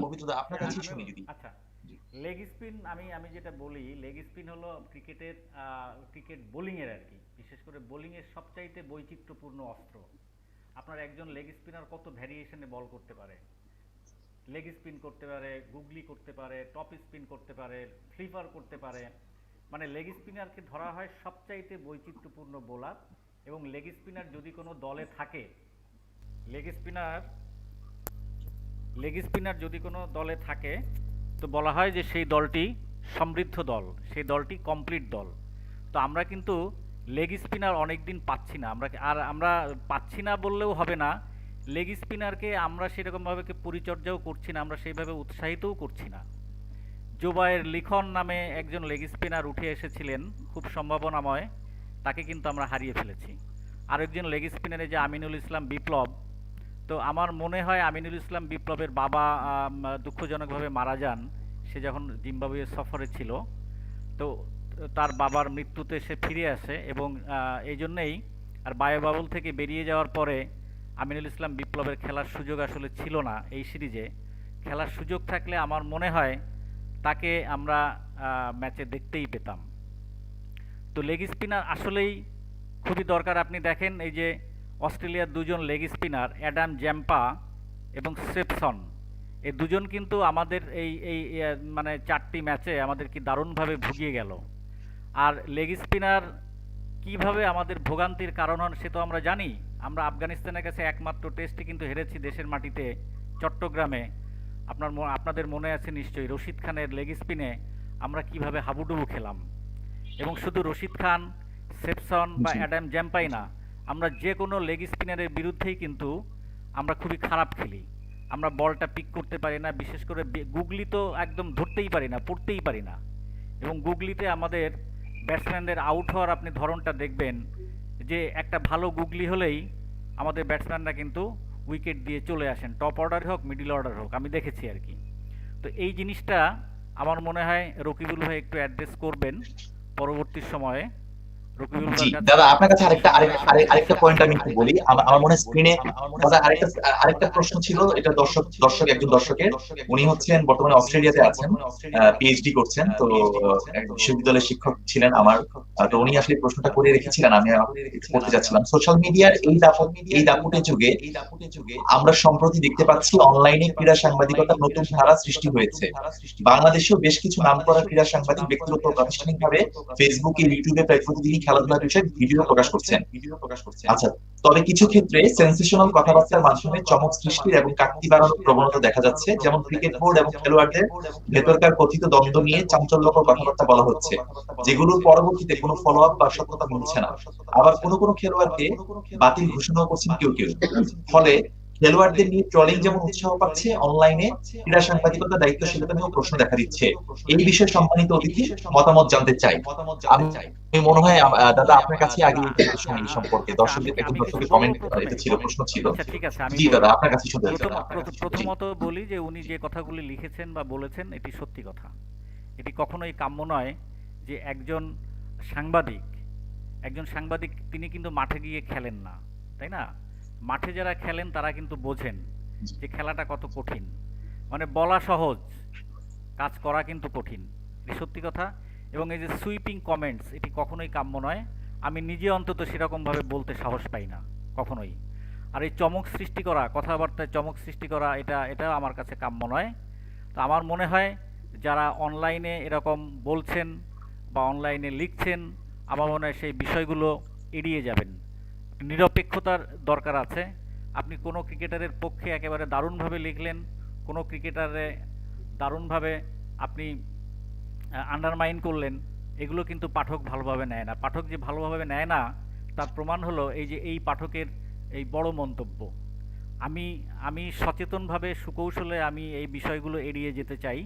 তার কারণ আমি নিজে কিন্তু সেই পর্যায়ে ক্রিকেট খেলিনি, আমি কিন্তু পাড়ার ক্রিকেট খেলেছি। পাড়ার ক্রিকেট খেলে আমি যখন ক্রীড়া সাংবাদিক হয়েছি, আমার ক্রিকেটারদের প্রতি পূর্ণ আস্থা, ক্রিকেটারদের প্রতি শ্রদ্ধা রেখেই কিন্তু আমার লেখালেখি চালিয়ে যেতে হবে। আমি কিন্তু সেভাবেই লিখি। আর আমার লেখার মধ্যে সবসময় কোনো বিশেষজ্ঞের মতামত কিন্তু আমি দেওয়ার চেষ্টা করি। কারণ আমার চাইতে আমি আজকে রকিবুল ভাইয়ের পাশে বসে কথা বলছি, এটা যে কত বড় সৌভাগ্য আমার, হ্যাঁ, এটা অনেকেই জানবেন না। রকিবুল ভাই যে কথাটি বলবেন সেই কথার পিঠে আমার কোনো কথার মানে আমার কোনো যুক্তি কিন্তু চলে না। এটি কিন্তু এই পাঠক বা শ্রোতা মাত্রেই কিন্তু বলবেন। সেজন্য আমি কথা বলবো সেই সাবধানে, শব্দ চয়ন করব সতর্কভাবে। আর যারা এই যে অনলাইনে এইভাবে লিখছেন, অনলাইনে বলছেন, আমি অনুরোধ করব তারাও যেন বিষয়গুলো আসলে এইভাবে তুলিয়ে দেখেন, গভীরভাবে ভেবে দেখেন। এটাই আমার কথা। অনেক ধন্যবাদ। আরেকটা কোশ্চেন আমি দর্শকের পেয়েছি, এটা একটু অ্যাড করতে চাই, এটা রকিবুল ভাইয়ের কাছেও আমি জানতে চাবো। সেটা হচ্ছে যে can we appoint local specialised coaches on a monthly basis on the national side along with the day based foreign coaches like ফেরাত? আমরা কি লোকাল কোচ গুলোকে নিয়োগ করতে পারি কিনা মান্থলি বেসিসে? এই রকিবুল ভাইয়া যদি একটু বলতেন। ধন্যবাদ শুভ।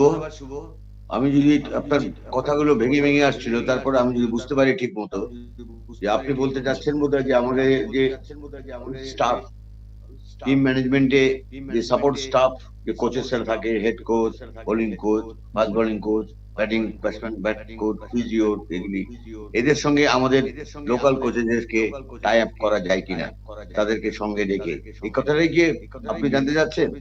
এই জি জি প্রশ্নটা জি, সেটাই আমি জানতে চাচ্ছি। জি, লোকাল কোচ এবং কি করা যায়? আমি এটা যিনি লিখেছেন বা যিনি জানতে চেয়েছেন বা আপনি যেটা জিজ্ঞেস করেছেন, আমি আপনার সবার সঙ্গে সহমত পোষণ। কারণ হারা দিয়ে সৈন্য দিয়ে যুদ্ধ যাওয়া যায়, কিন্তু আপনি যুদ্ধ জয় করতে পারবেন না সব। কারণ একটা দেশের দেশমাতৃকা প্রতি ভালোবাসা, ওই সান অফ দ্য সয়েল যে থাকে, তার ভিতরে যতটুকু কাজ করবে একজন ভাড়াটে লোক এসে সে ওই রকম ন্যাশনালিজম বা ন্যাশনালিটি কি নিয়ে খুব একটা কাজ তার থেকে আদায় করতে পারবে। তারপরেও এবং তারা আসে একটা 2 বছরের চুক্তিতে বা 3 বছর। আর আজকাল এটা নিয়েও একটা বিজনেস আছে, এদের সবার এজেন্ট আছে।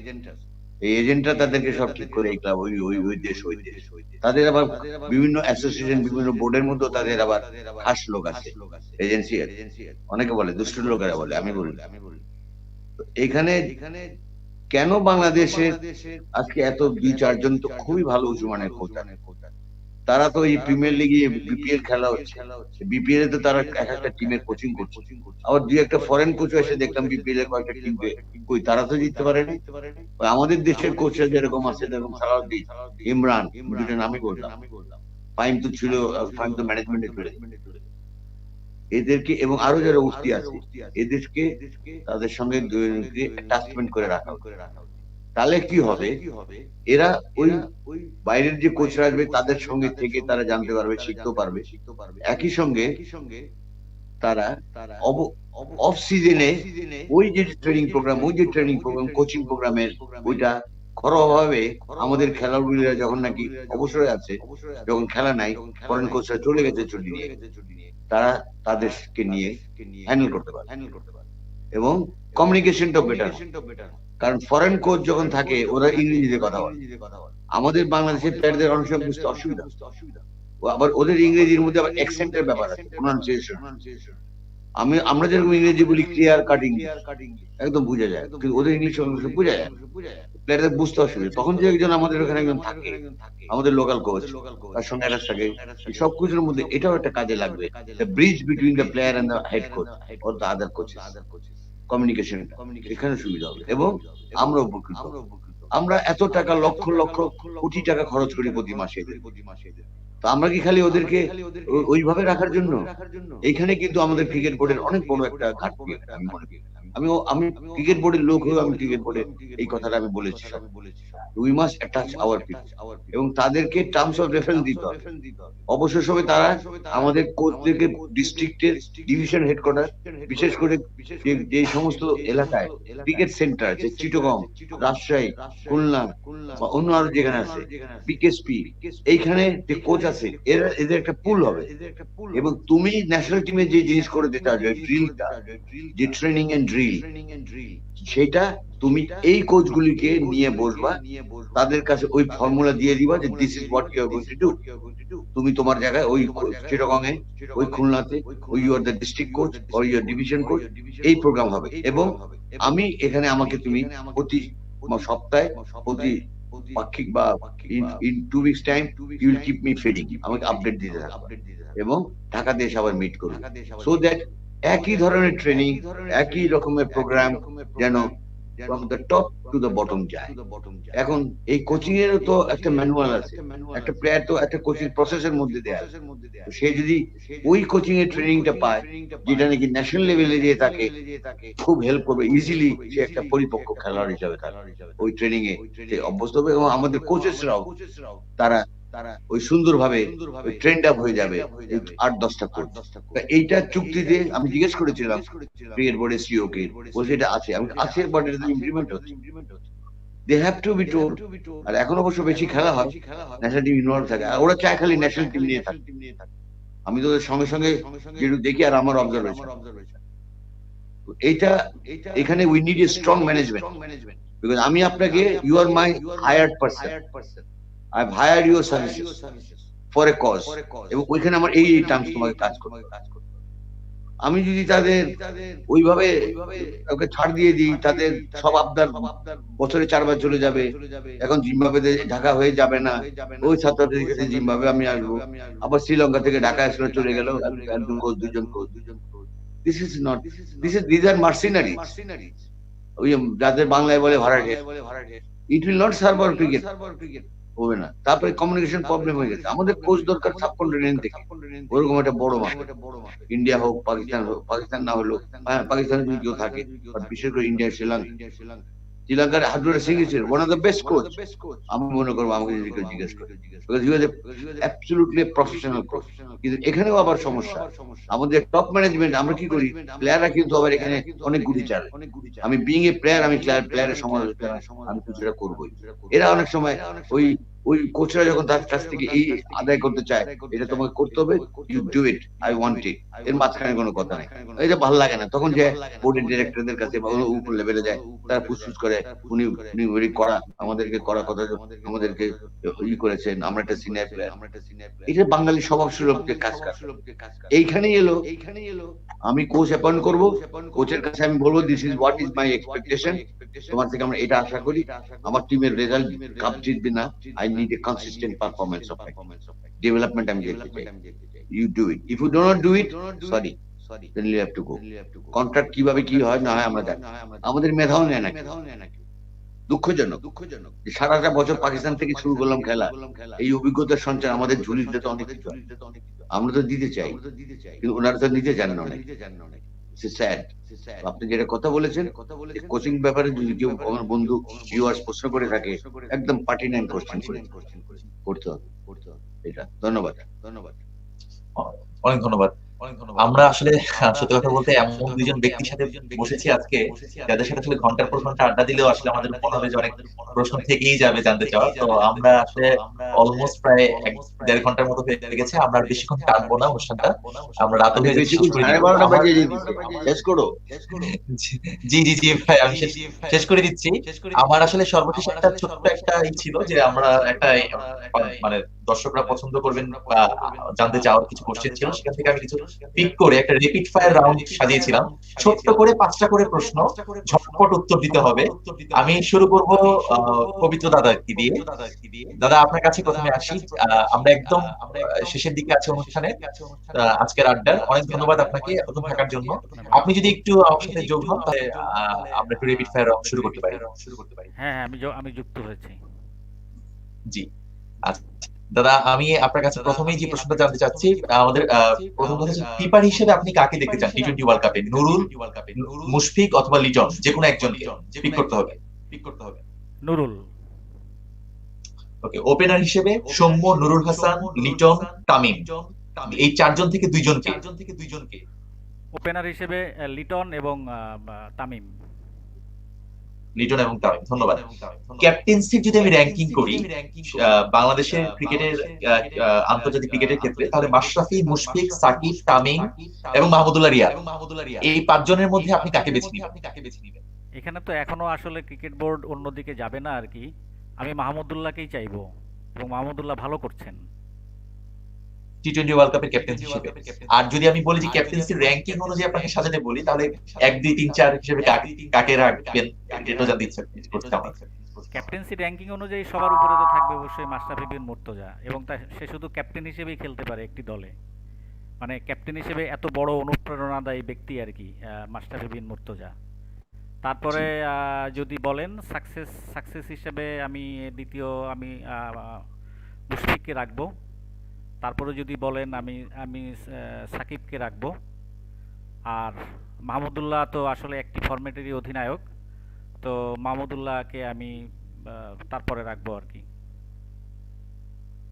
ওকে, পেস বোলার কম্বিনেশন যদি আমি বলি, মুস্তাফিজ, সাইফুদ্দিন, শরীফুল, এই তিনজনের মধ্যে আপনি যদি দুইজনকে বেছে নিতে হয়, যেহেতু এশিয়াতে খেলা হবে, আমাদের কিন্তু দুইজন পেস বোলার যদি আমরা নিই, তাহলে কোন দুইজনকে আপনি দেখতে চান ওয়ার্ল্ড কাপে? আসলে এটা একটু একটু কঠিন প্রশ্ন হয়ে গেল। সাইফুদ্দিনের অভিজ্ঞতা আছে, কিন্তু শরীফুল মোস্তাফিজের পাশে থেকে যেভাবে বোলিংটা করলেন এই সিরিজে দুর্দান্ত করলেন, এবং শরীফুল কিন্তু দিন দিন উন্নতি করছেন, জিম্বাবুয়েতে দারুণ করেছেন, এই সিরিজেও ভালো করলেন। তো আমি তিনজনকেই রাখবো। মোস্তাফিজ, তিনজন তো লাগবেই। পবিত্র এত লম্বা হবে না, র্যাপিড ফায়ার কোশ্চেন ঝটাঝট উত্তর দিতে হবে। আমি তিনজনকেই রাখবো। আচ্ছা, আপনি তিনজনকে রাখবেন, সেম সাইডে চলে গেলেন দাদা। আচ্ছা, স্পিনার যদি বলি, সর্বশেষ প্রশ্ন হচ্ছে স্পিনারকে নিয়ে। দুই মেহেদী এবং মাহিদি, শেখ মাহাদি এবং সাথে নাসুম, বিপ্লব, এই চারজনের মধ্যে দুজন স্পিনারকে যদি বেছে নিতে হয় টি-20 ওয়ার্ল্ড কাপের বেস্ট 11-এ, কোন দুজনকে দেখতে চান? আমি নাসুম এবং শেখ মাহাদি হাসান, মানে যে এই সিরিজে খেললেন আর কি। অনেক ধন্যবাদ। এবার ঝটপট উত্তরই দিয়েছেন। এবার রকিবুল ভাইয়ের কাছে ফিরে আসি। প্রশ্ন অনেকটা সেমই থাকবে, তবে উত্তরগুলো আরেকটু ঝটপট দিতে হবে, কারণ প্রশ্নগুলো আপনি অলরেডি একবার শুনে নিয়েছেন। ভাই, আপনার জন্য সময় আরো কম। কিপার, বেস্ট কিপার ওয়ার্ল্ড কাপের জন্য নুরুল, মুশফিক, লিটন, তিনজনের মধ্যে একজনকে। ওকে, ধন্যবাদ। ওপেনার সৌম্য, নুরুল হাসান, লিটন, তামিম, চারজনের মধ্যে কোন দুজনকে দেখতে চান বেস্ট? লিটন, তামিম। ক্যাপ্টেন্সি ক্ষেত্রে যদি বলি, র‍্যাঙ্কিংটা কিভাবে হবে? কথা ভেঙে ভেঙে কথা বলতেছো। জি, বলছিলাম ক্যাপ্টেন্সির ক্ষেত্রে মাশরাফি, মুশফিক, সাকিব, তামিম, মাহমুদুল্লাহ, র‍্যাঙ্কিংটা কি হবে আপনার?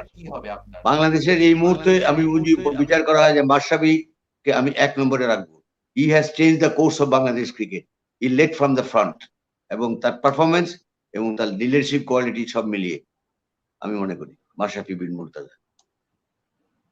আচ্ছা, এরপরে যদি 2, 3, 4, 5 ক্রম করতে হয়, তাহলে কি বেছে নিতে পারবেন? সবই একই রকম, ওখানে খুব একটা ট্র্যাক রেকর্ডে দেখবেন একটা টিমের একটা ক্যাপ্টেন হয়ে জিতে গেছে বেশি ম্যাচ, বাট একটা টিমের যদি আজকে 80-র দশকের ওয়েস্ট ইন্ডিজ টিমে শুভ তোমাকে ক্যাপ্টেন বানা দিল, তুমি কিন্তু বেস্ট ক্যাপ্টেন হয়ে যেত, কারণ তোমার কিছু করা লাগতো না। ওই প্লেয়াররা 2.5 দিন 3 দিনে খেলা শেষ করে দিত। Viv Richards, Gordon Greenidge, Eden Haynes, right. Pace bowler combination, জি সরি, হ্যাঁ ডেফিনেটলি আপনার সাথে আমি একমত।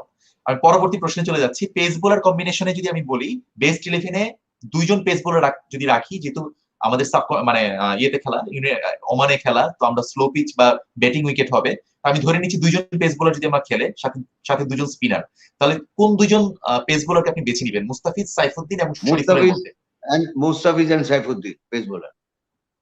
স্পিনার হিসেবে শেখ মাহিদি, মেহেদী হাসান মিরাজ, নাসুম এবং বিপ্লব, চারজন স্পিনারের মধ্যে দুইজন স্পিনার যদি বেছে নিতে হয়, বিপ্লব তো 20 জনের আসবে না, বিপ্লবকে তো আমি 20 জনের রাখবো। Biplob is not ready for it. এই বিপ্লব আমরা করছি, কারণ এই বিপ্লব সেই বিপ্লব না, কারণ অনেক ভালো আন্ডার 19 এর লেগ স্পিনার আছে, তাদের দিকে কেউ চোখ দিচ্ছি না। এই বিপ্লব আমার প্রিয় ক্লাবে খেলে ক্রিকেট, এই বাংলাদেশে প্রিয় ক্লাবের প্লেয়ারদেরকে নিয়ে আবার টানাটানি হয়। বাট তাকে আরো ওই ম্যাচিওর করতে হবে। তার অনেক সমস্যা আছে বোলিং এ, এটা rhythm is not good. But আমাদের এখানে লেগ স্পিনার একটা আনতে হলে আমাদের ওই আন্ডার 19 এর দিকে চোখ রাখতে হবে। সেক্ষেত্রে আমি যেটা জানতে চাচ্ছিলাম, স্পিনার দুইজনকে যদি রাখতে হয়, দুই মেহেদির মধ্যে কাকে বেছে নেবেন, এবং নাসুম মেহেদী তিনজনের মিরাজ। মধ্যে কাকে মেহেদি মিরাজ।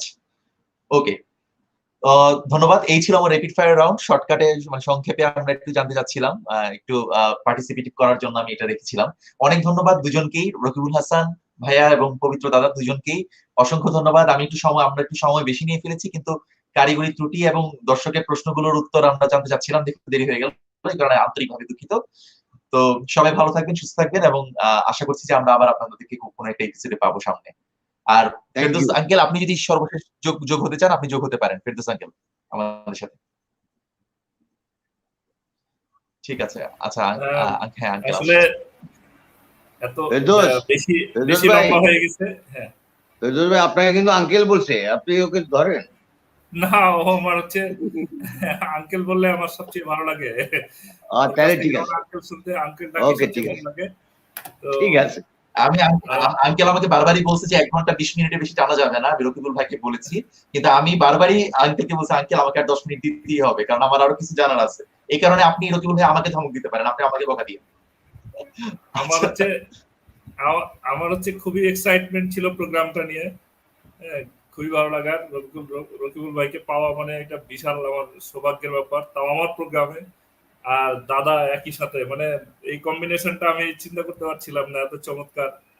সাংবাদিক হিসেবে দাদার মানে জুড়ি কয়জন আছে বাংলাদেশে, যাই হোক সব মিলায়, কিন্তু আমাদের টেকনিক্যাল কিছু ত্রুটি হচ্ছিল, যার কারণে আমরা প্রোগ্রামটা কম এনজয় করতে পারছি একটু। যাই হোক, তারপরে আপনাদের এই কষ্টের জন্য প্রবলেম হচ্ছিল, আপনাদের আসলে অনেক ধন্যবাদ, এবং ক্ষমা চাচ্ছি আর কি বেশি সময় নেওয়ার জন্য। আঙ্কেলের সাথে আমি একটু অ্যাড করি। শেষ কথা হচ্ছে এটা যে আমি নিজেও খুব এক্সাইটেড ছিলাম। আমি রকিবুল ভাইয়ের কাছে বলছিলাম যে আমি পবিত্র দাদার লেখা পড়ে আমি স্টেডিয়াম পাতা, আমার মনে পড়ছে স্মৃতিগুলো, তারপর খেলার পাতার নিউজ গুলো আমি পড়ে বড় হয়েছি। পাশাপাশি আমি তো টিভিতে দেখে বড় হয়েছি। তো আমার জন্য এটা খুব বিশাল একটা ব্যাপার ছিল আমার জন্য। আমি নিজেও খুব এক্সাইটেড ছিলাম আঙ্কেলের মতোই। তো অনেক ধন্যবাদ রকিবুল ভাই আমাদের সাথে যোগ হওয়ার জন্য, এবং দাদাকেও। আমরা আজকে লাইভটা এখানে শেষ করে দিচ্ছি, এবং আমরা পরে আবার কথা বলতে পারছি। আমরা লাইভটা শেষ করে দিচ্ছি এখানে। ধন্যবাদ সবাইকে, দর্শকদের উদ্দেশ্যে ধন্যবাদ সবাই। Thank you. আসসালামু আলাইকুম। আসসালাম। জি।